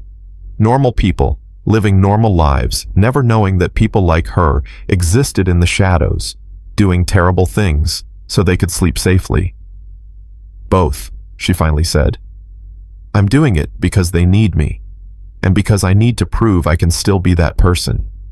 The one who saves people, not the one who... She stopped. Not the one who what? Not the one who kills them. But you'll have to kill people on this mission, won't you? Probably. So how is that proving anything except that you're still the same person you were trying to escape? Because this time, I'm choosing why. I'm not following orders. I'm not serving a mission. I'm saving 3 people because they deserve to be saved. That's the difference. Amanda was quiet for a beat. You know what I think? I think you're looking for redemption in a place it doesn't exist. I think you want this mission to prove you're good to balance out all the bad you've done. But it doesn't work that way. You can't kill your way to salvation. Then what do? You accept that you were a soldier, that you did soldier things, that some of those things were necessary and some were horrible and most were both. You stop trying to earn forgiveness and just forgive yourself. I don't know how to do that. Neither does anyone else. But you don't figure it out by going back to combat. You figure it out by building a life worth living, by being present, by choosing peace. What if peace isn't an option? What if every time I try to build something it burns down? Then you build it again and again until something grows. Jessica closed her eyes. I have to go. 2 hours. Will you call me when you get back? If I get back. When you get back, Amanda corrected. Promise me. Why do you care? Because I used to be where you are. Army medic. 3 deployments. Saw things I can't unsee. Did things I can't undo. And I spent 5 years trying to die before I figured out that living was the harder choice. The braver choice. Amanda's voice softened. You're brave enough for this mission. Question is, are you brave enough to survive it? Jessica opened her eyes. I'll call you when I get back. Good. I'll be here. The line went dead. Jessica sat there for another minute, then pulled back onto the road. Headed home. She had gear to collect weapons to clean a mission to prepare for. But for the first time in 3 years, maybe the first time ever, she wasn't just preparing to survive. She was preparing to live. The C-130 touched down in Peshawar at 0400 local time. Jessica had spent the flight checking equipment, running scenarios, trying not to think about the last time she'd been on this side of the world. Chen met her on the tarmac with a local asset, a Pakistani intelligence officer named Rahim, who looked too young to be trusted with anything classified. This is your contact, Chen said. He'll get you across the border. From there, you're on your own. Jessica shook Rahim's hand. His grip was firm, his eyes sharp. Maybe older than he looked. How long to the target zone? 8 hours by vehicle. Another 4 on foot. The Taliban controls most of the territory between here and Kandahar. We'll need to move at night, avoid checkpoints. What's the security situation at the compound? 40 fighters, maybe 50. Rashid doesn't trust anyone, so he cycles guards every 6 hours. Never the same pattern, never the same positions. Hostage location. 2nd floor west side. 3 guards inside the room, 6 more in the corridor, another 10 in the courtyard below. Jessica did the math. 20 plus hostiles between her and the targets. Extract under fire. Exfil through hostile territory with 3 civilians who'd be traumatized, possibly injured, definitely slow. Odds aren't great, she said. Rahim smiled. If odds were great, they would not need the ghost. Chen handed her a sat phone. Extraction point is 12 clicks north of the compound. Call when you're clear. Hilo will be waiting. And if I don't call, then we assume the worst and tell those families their loved ones died heroes. Chen's expression was hard. Don't make me make those calls, Walker. I'll do my best. She climbed into Rahim's vehicle, a beaten Toyota that had seen better decades. The interior smelled like diesel and old cigarettes. He pulled away from the airfield headlights, off navigating by memory and moonlight. They drove in silence for an hour. Jessica watched the terrain, noting landmarks, calculating routes. The operator in her running constant assessments, never resting, never trusting. You are quiet, Rahim finally said. Most Americans talk too much. Most Americans haven't done this before. But you have, many times. I have heard stories. The ghost of Helmand. The woman who killed 73 fighters alone. They say you are not real. They say you are propaganda. They're half right. Which half? The part about me being real. Rahim laughed.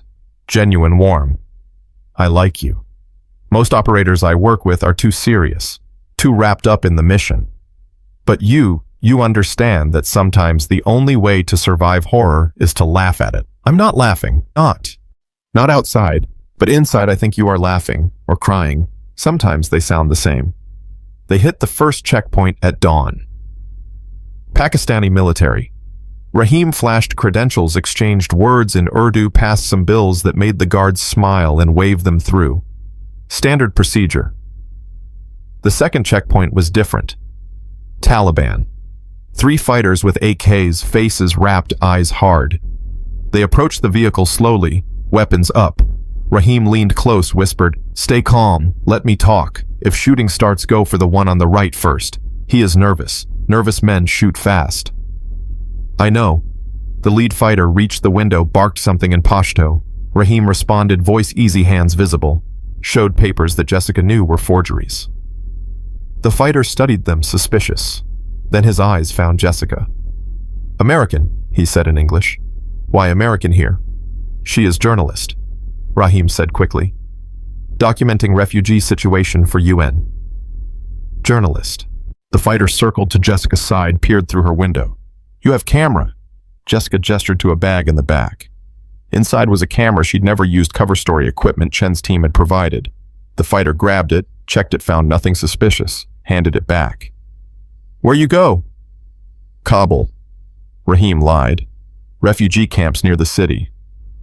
The fighter studied Jessica's face, looking for tells, for weakness, for any sign she was more than she claimed. Jessica held his gaze, let her expression go flat, bored, tired. Just another Westerner trying to save the world. Nothing special, nothing dangerous. After what felt like an hour but was probably 30 seconds, the fighter stepped back, waved them through. Rahim drove slowly, carefully, until they were out of sight. Then he exhaled. That was close. He didn't believe you. No, but he had no proof. And shooting an American journalist would bring attention he does not want. Rahim glanced at her. "You are good at hiding. Your eyes went dead, like you turned off everything inside. Practice. Or trauma. Sometimes they are the same." They continued through terrain that got rougher, more desolate. Villages became sparse. Pavement became dirt. Signs of civilization disappeared until there was nothing but mountains and dust and the endless Afghan sky. Jessica felt it settling over her like an old coat. The landscape, the danger, the certainty that every mile brought her closer to violence. Her body remembered this. Muscle memory from hundreds of missions, thousands of hours spent in places where death was always 30 seconds away. She'd missed it. God help her, she'd missed it. "Tell me about the hostages," she said, needing to focus on something other than the way her pulse had steadied, the way her breathing had deepened, the way the ghost was waking up. Rahim consulted notes on his phone. Dr. Sarah Chen, 34, Doctors Without Borders, has been in Afghanistan for 2 years, speaks Pashto, understands the culture. The fighters respect her, which is why she is still alive. And the others? Marcus Johnson, 28, Peace Corps, teacher. Built schools in 3 villages before Rashid's men took him. Very idealistic. Very naive. Will probably do something stupid during the extraction. Great. And Private David Walker, 22. Translator. Smart kid, learns fast. His commanding officer says he has potential, but he is scared. Very scared. Rashid has been using him to translate propaganda videos, breaking him down psychologically. Jessica's jaw tightened. How long since they were taken? 8 days. Rashid usually executes hostages after 10. We are running out of time. They stopped at a safe house outside Jalalabad. Small compound, high walls, guards at the gate who recognized Rahim and let them through without question. Inside, a woman was waiting. Older, maybe 60, wearing traditional dress. Her face was weathered, but her eyes were sharp. "This is Amina," Rahim said. "She will provide final intelligence and get you to the compound." Amina looked Jessica up and down. "You are smaller than I expected. The ghost. The legend. I thought you would be taller." "Sorry to disappoint." "I did not say I was disappointed. Small is good. Small is invisible. Large attracts attention. Amina gestured to a table covered with maps and photos. Come, we have much to discuss and little time. The next 3 hours were intensive. Amina had been watching Rashid's compound for weeks, documenting patterns, identifying vulnerabilities. She knew which guards smoked during their shifts, which ones prayed at specific times, which ones were disciplined, and which ones were lazy. The west wall is weakest, she said, pointing. Old mortar, crumbling brick. You can scale it here where the tree provides cover. Guards sweep this section every 40 minutes. You will have a 6-minute window. And once I'm inside, service stairs east side. They are rarely used, too narrow for easy access, but you are small, you will fit. 3 flights up, turn left, 4th door. That is where they keep the hostages. Guards, always changing, but at night minimum 3 inside the room, 6 in the corridor. They rotate every 2 hours. Next rotation is at 0200, that is your window. Jessica studied the compound layout, memorized entry points, exit routes, fallback positions, calculated fields of fire, blind spots, kill zones. What about Rashid himself? He sleeps on the 3rd floor north side, 10 bodyguards, never leaves his room after dark, paranoid, afraid someone will kill him in his sleep. Smart man. Smart men do not take American hostages. Smart men survive. Amina met Jessica's eyes. You will kill him. If I have to. You should, whether you have to or not. He has killed many people, will kill many more. The world is better with him dead. That's not my mission. Then perhaps your mission is wrong. They spent another hour going over contingencies, backup plans, emergency protocols. By the time they finished, Jessica had the entire operation mapped in her head. Every step, every movement, every decision point. When do we leave? She asked. After dark. We travel by motorcycle, faster, more maneuverable, less noticeable. Amina paused. You have done this before, yes, hostage rescue. Many times. And how many times did everyone survive? Jessica didn't answer. Amina nodded. That is what I thought. You should prepare yourself. Not everyone comes home. Sometimes the best you can do is make sure the right people survive. All of them are the right people. Then you are either very confident or very foolish. We will know which soon enough. They left at 2100. Jessica wore local clothes, dark shalwar kameez headscarf, everything designed to blend. Her weapons were hidden beneath the fabric. Sig Sauer, combat knife, 3 extra magazines, minimal loadout, fast and light. Amina drove the motorcycle like she'd been born on it. Through winding mountain roads, across dried riverbeds, past sleeping villages. The night was cold, the stars impossibly bright. Jessica held on, mind quiet, body ready. They stopped 2 clicks from the compound. Amina killed the engine, coasted to a stop behind a rock formation. From here you walk. Follow the wadi north, stay low. When you see the compound, circle west. The tree I mentioned is on the far side. You will know it. Jessica climbed off, checked her gear. Everything secure, everything ready. Thank you, she said. Amina reached into her jacket, pulled out something small, a photograph. My son. He was killed by Rashid 3 years ago, 14 years old. They said he was Taliban. He was not. He was a boy who made a joke about the wrong person. She pressed the photo into Jessica's hand. When you are inside, when you are deciding whether to kill Rashid, remember that he does not deserve to breathe the same air as the people you are saving. Jessica looked at the photo. Young face, bright smile. A kid who'd never had a chance. I'll remember. She moved out, low and fast. The wadi provided cover shadows deep enough to hide her movement. She counted steps, measured distance, kept her breathing controlled. The compound appeared after 20 minutes. Exactly where Amina had said. 3 stories thick walls, guards walking the perimeter with weapons slung. Discipline was loose.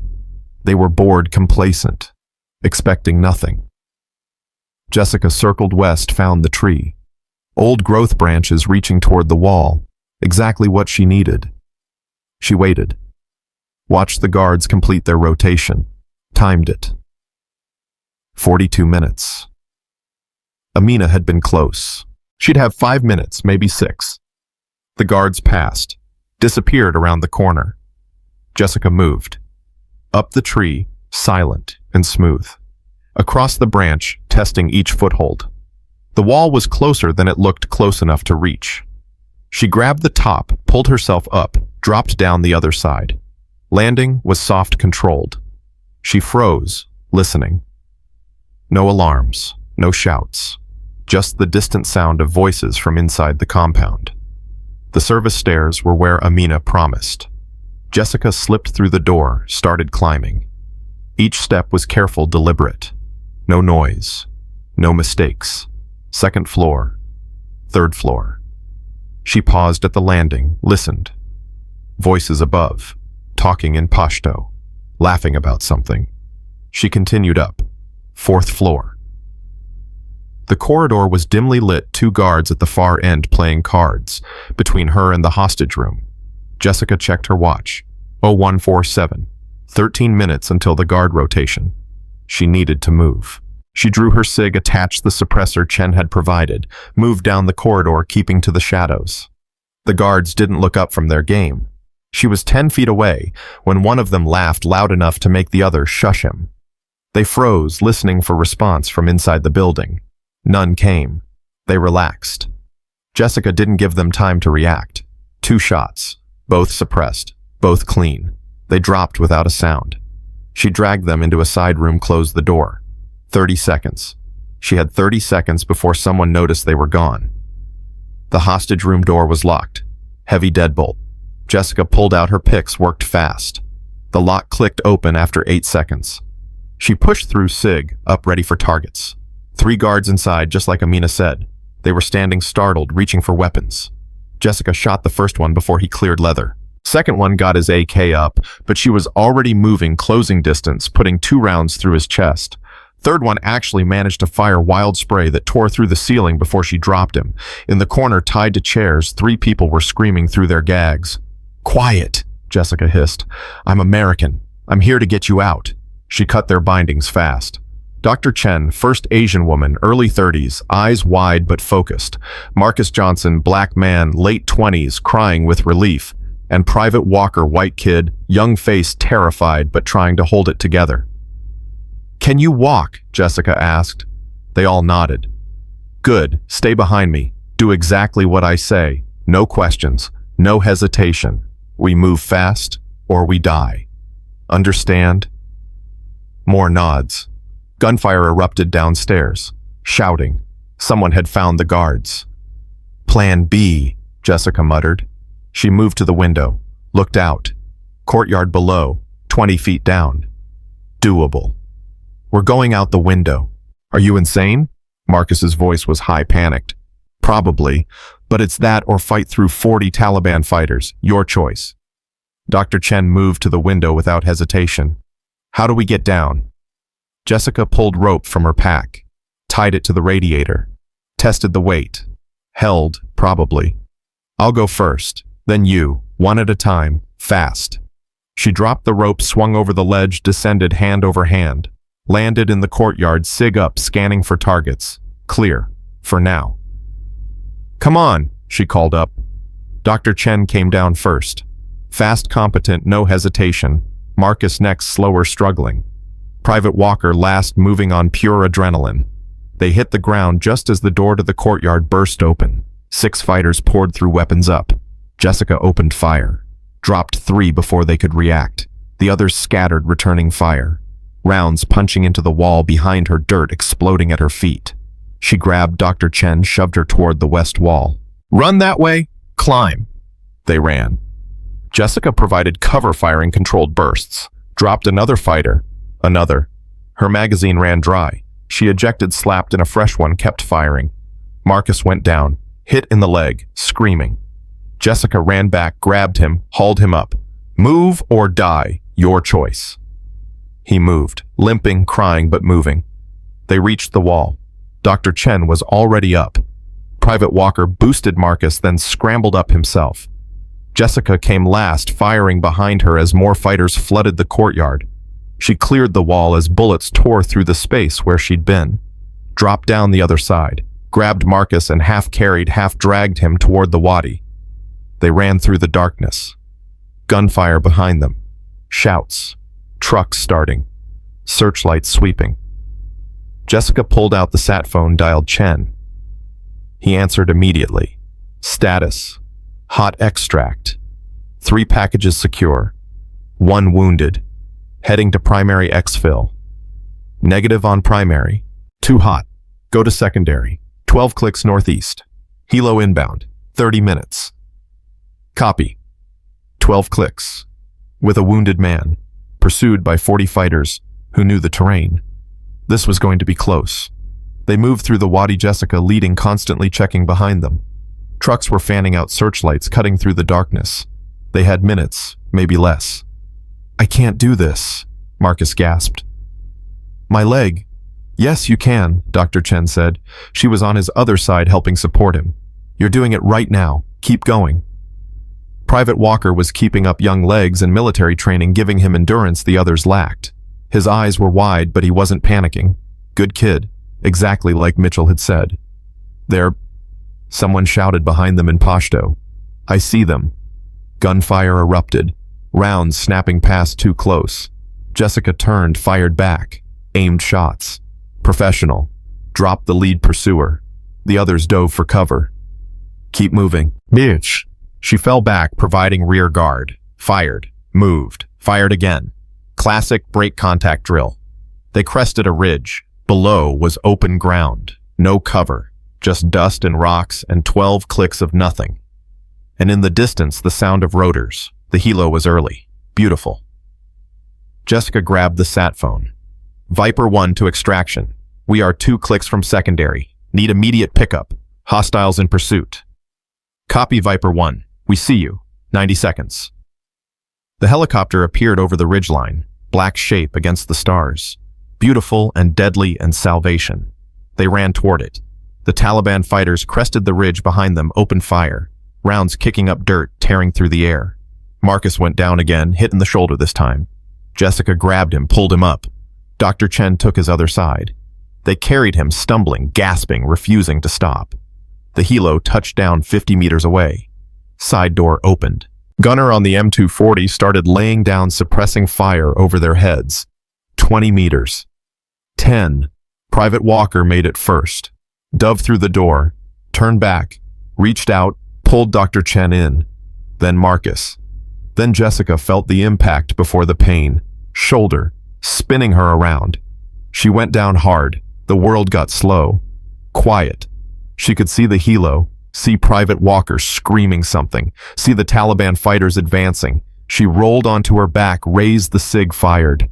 1, 2, 3, dropped the closest fighter. The others hesitated. Hands grabbed her, pulled her. She was moving, flying. The helo. She was in the helo. The door gunner was still firing. The pilot pulled pitch. They lifted, climbed. Rounds punching through the fuselage, but they were gaining altitude, gaining speed, moving away from the kill zone. They were clear. Dr. Chen was pressing something against Jessica's shoulder. Wadded fabric. Pressure. Pain was starting now, white hot and spreading. You're going to be okay, Dr. Chen said. Exit wound clean. No arterial damage. You'll live. Jessica tried to laugh, managed a cough. Good.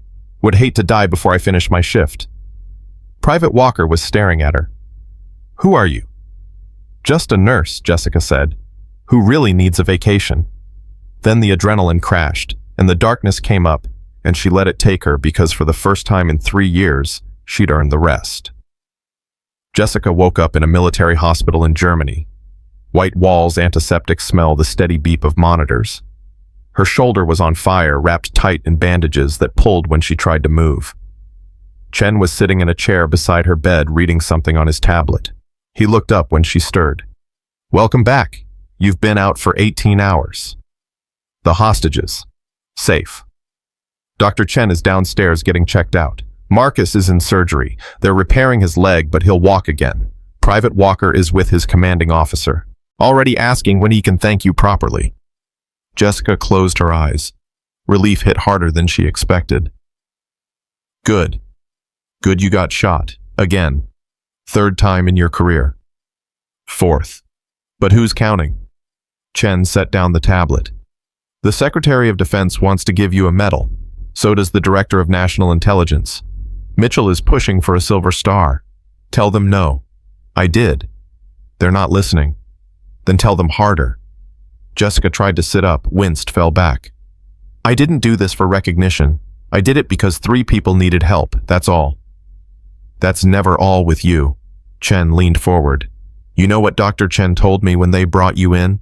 She said you moved through that compound like you'd done it 1,000 times. No hesitation, no fear, just pure operational efficiency. She said watching you was like watching death in motion. She's being dramatic. Is she?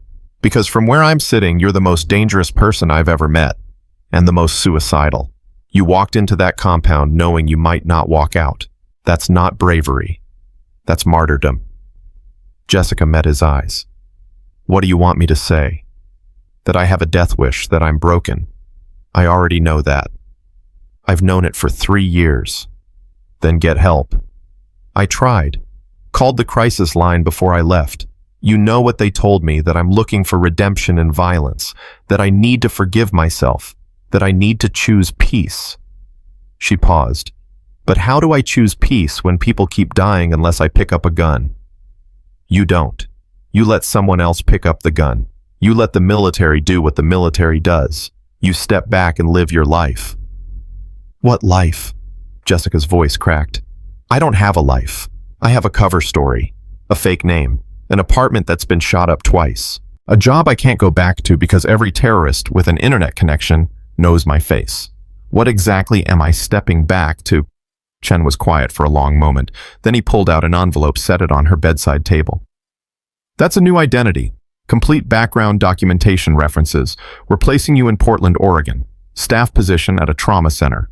Good pay, good benefits far enough from San Diego that nobody will connect you. Another fresh start. Another chance. Jessica stared at the envelope. How many chances do I get before you people realize I'm not going to take them? As many as it takes, because you're worth saving, Walker, even if you don't believe it. I just killed 12 people in Afghanistan. You saved 3. That's a net positive in my book. That's a bullshit way of doing math.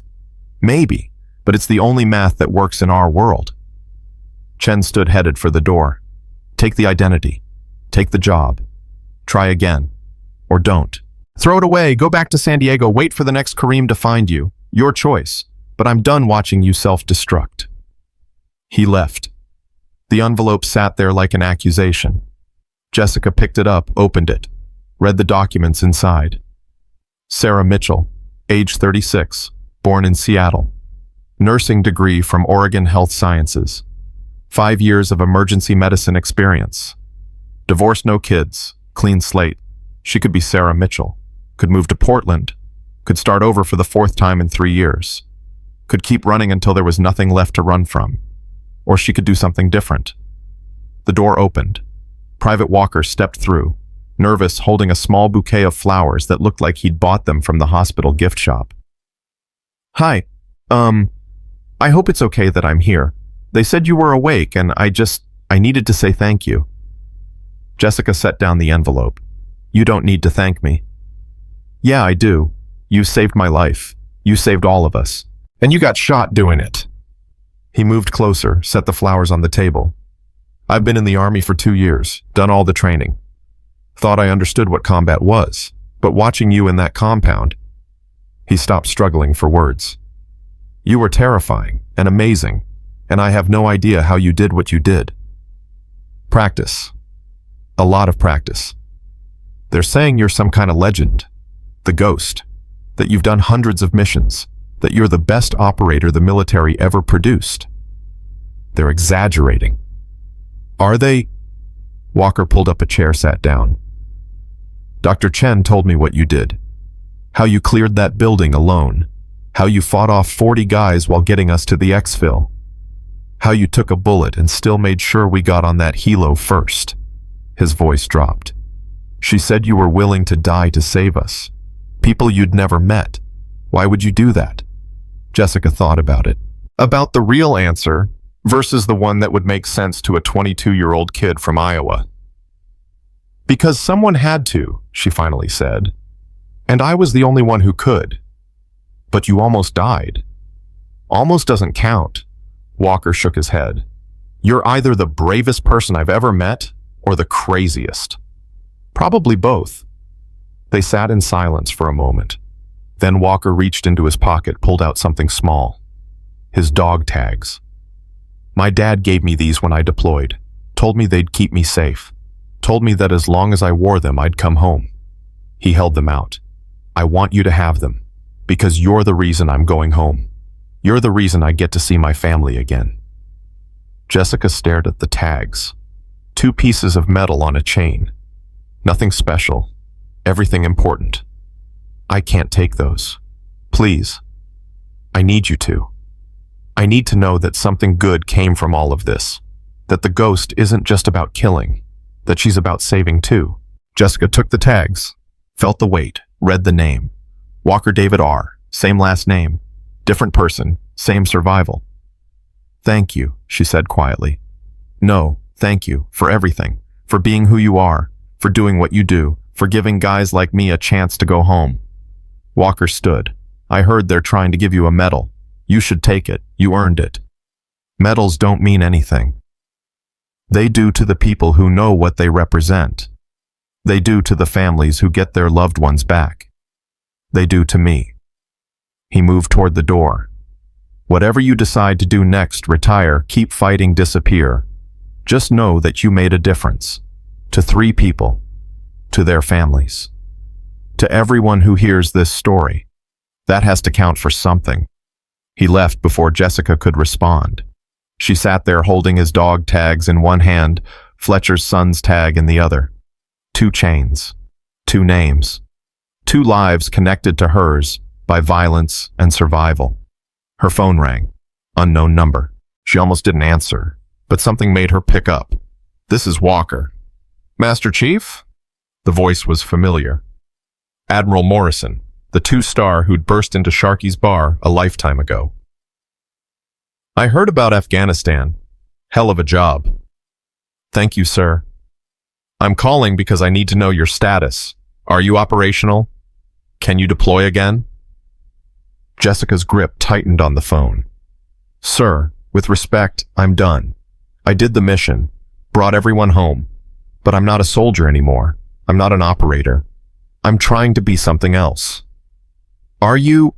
Because from what I hear, you just did what you've always done. Went into an impossible situation and made it possible. That's who you are, Walker. That's what you do. That's what I did, past tense. I'm looking for a future tense now. And what does that look like? I don't know yet, but it doesn't involve killing people. Morrison was quiet for a beat. You know what your call sign means, Viper 1, the lead snake, the first strike, the one who goes in when everyone else stays back. That's not just a name, it's a description. It's who you are at your core. Maybe. But snakes can shed their skin. Maybe it's time I shed mine. You've tried that 3 times.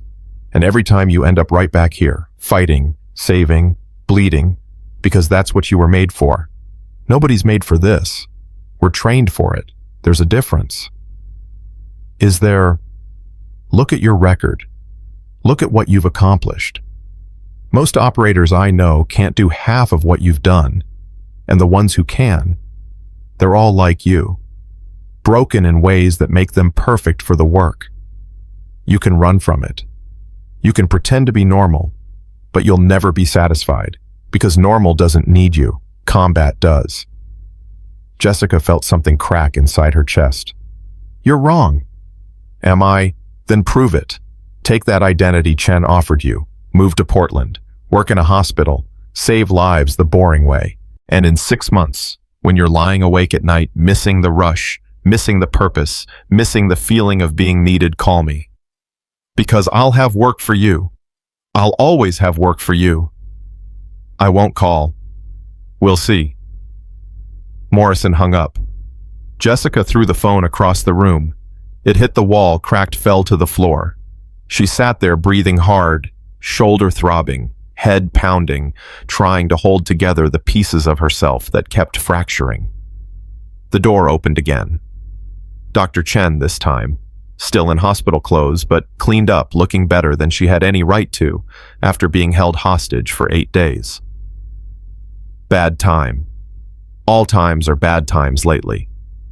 Dr. Chen smiled, came in, closed the door.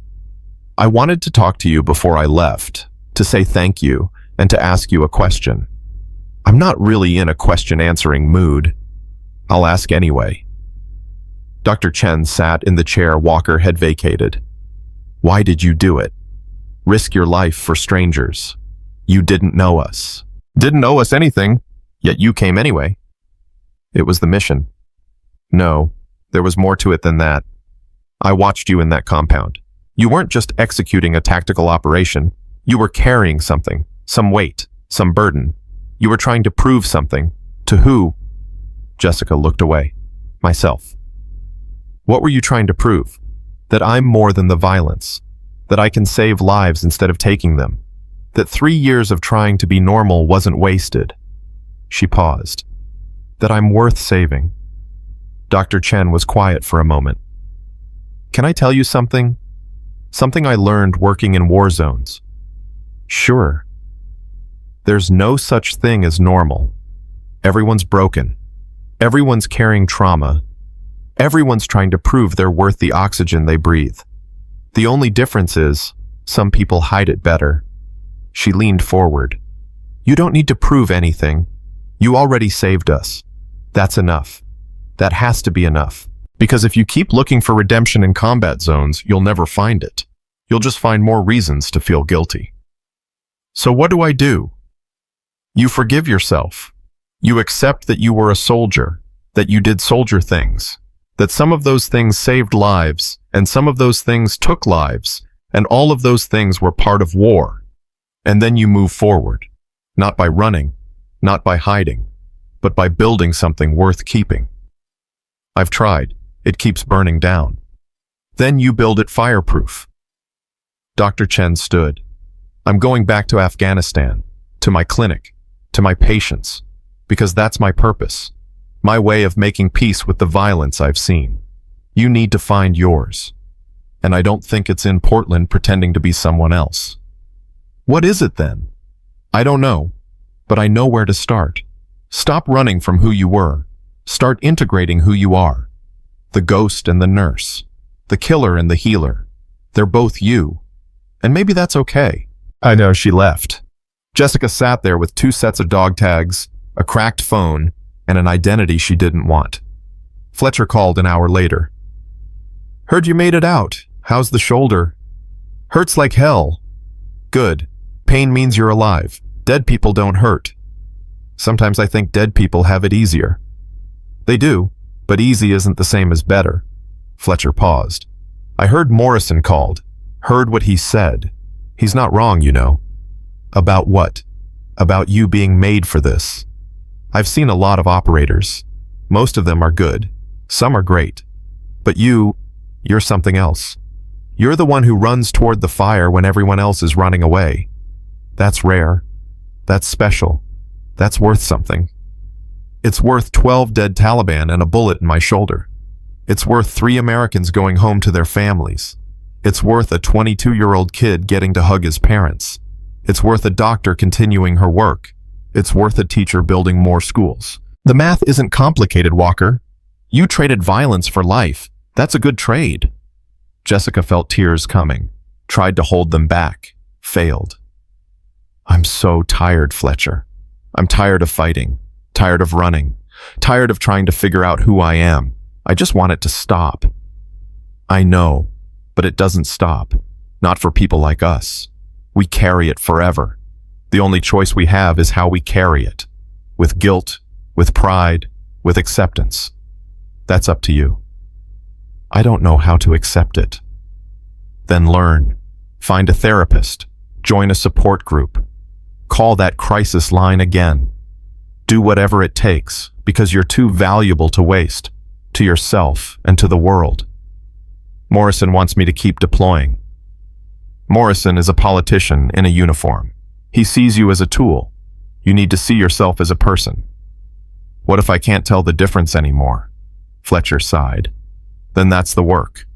Figuring out where the operator ends and the woman begins. It's hard work. Probably the hardest you'll ever do. But you've survived worse. You'll survive this too. They talked for another 20 minutes about nothing important. About the bar reopening. About Rodriguez apologizing to everyone who'd listen. About the viral video hitting 30 million views before Chen's team finally scrubbed it.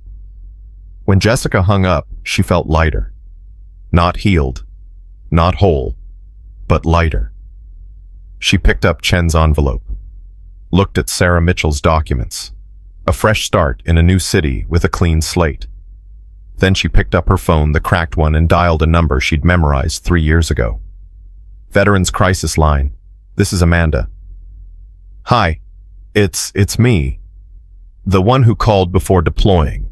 You said to call when I got back. I remember. Are you safe? I'm in a hospital in Germany.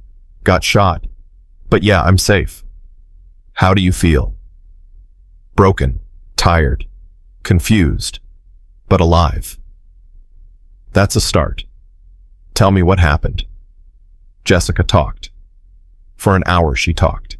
About Afghanistan. About the hostages. About Morrison and Fletcher and Chen. About the envelope with a new identity. About not knowing who she was or who she wanted to be. Amanda listened. Didn't judge. Didn't offer easy answers. Just listened like Jessica's words mattered. Finally, it sounds like you're at a crossroads. You can keep running. Keep reinventing yourself. Keep trying to be someone you're not. Or you can stop. Plant roots. Deal with your trauma. Build something real. I don't know how. Nobody does at first. But there are people who can help. Therapists who specialize in military trauma. Support groups for veterans. Programs designed specifically for people like you. People like me don't do therapy. Why not? Because we're trained to handle things ourselves. To be strong. To not show weakness. And how's that working out? Jessica laughed despite herself. Not great. Then maybe it's time to try something different. Not weakness. Strength. The kind that comes from admitting you need help and asking for it. They talked for another 30 minutes. Amanda gave her resources. Names of therapists, support group information, crisis numbers. Everything Jessica had been too proud to accept before. When they hung up, Jessica sat there staring at the envelope. Sarah Mitchell, Portland, Oregon. Fresh start, number 4. Or Jessica Walker, San Diego. Facing her past, dealing with her trauma, building something real instead of running from something broken. She picked up a pen, wrote across the envelope, returned to sender. Then she called Chen. I'm not taking the identity. Silence. Then, why not? Because I'm done running. I'm done hiding. I'm done pretending I'm someone I'm not. If I'm going to heal, I need to do it as myself, as Jessica Walker, as the ghost. As whoever I am when I put both of those people together. That's going to be hard. Your face is everywhere. Your story is public. You'll be recognized. Good. Maybe recognition means accountability. Maybe it means I finally have to face what I've done instead of burying it under fake names and fake lives. Chen was quiet for a beat. What do you need from me? Nothing. I need to do this myself. But thank you for trying to protect me. For giving me chances I didn't deserve. For seeing something worth saving when I couldn't. You always were worth saving, Walker. You just couldn't see it. I'm starting to. Finally. She hung up. Made one more call. To Sharp Memorial Hospital. To Dr. Patterson, her boss. Dr. Patterson, it's Jessica Walker. I know I've been on leave. I know there's been complications, but I want to come back. To my job. To my life, if you'll have me. Jessica. His voice was warm, surprised. Of course we'll have you. We've been holding your position. When can you start? 2 weeks. I need to recover, and I need to start therapy. But 2 weeks. I'll be there. We'll be ready. She ended the call, sat back against the pillows. Her shoulder throbbed. Her body ached. Her mind was exhausted. But for the first time in 3 years, maybe the first time ever, she felt like herself. Not the ghost. Not Jessica Walker. The nurse. Just Jessica. Complicated, broken, dangerous, compassionate, violent healing. All of it. All at once. The door opened. Rodriguez stepped through, looking sheepish. Hey, they said you were awake. I heard what you did. Afghanistan. The hostage rescue. That's incredible. It was the job. No, it was more than that. He moved closer. I owe you an apology, a real one. Not just for the bar, for everything. For disrespecting you, for not seeing who you were, for being a cocky asshole who needed to be humbled. You got humbled pretty effectively. Yeah, by the best. Rodriguez smiled. The guys and I, we've been talking. About that night. About you. About what we learned. And we want you to know that if you ever need anything backup support, someone to buy you a drink that we don't spill on you, we're there. I appreciate that. Also, Master Chief Fletcher says you're a legend. Says we should treat you like royalty. Says if we ever disrespect you again, he'll personally kick our asses. Jessica laughed. Real laugh. Felt good. Fletcher's dramatic. Fletcher's right. Rodriguez extended his hand. Thank you for teaching us, for showing us what a real operator looks like, for being someone worth looking up to. Jessica shook his hand. Don't look up to me. I'm a mess. Yeah, but you're a mess who saved 3 lives. That counts. He left. Jessica was alone again with her thoughts, with her choices, with her future.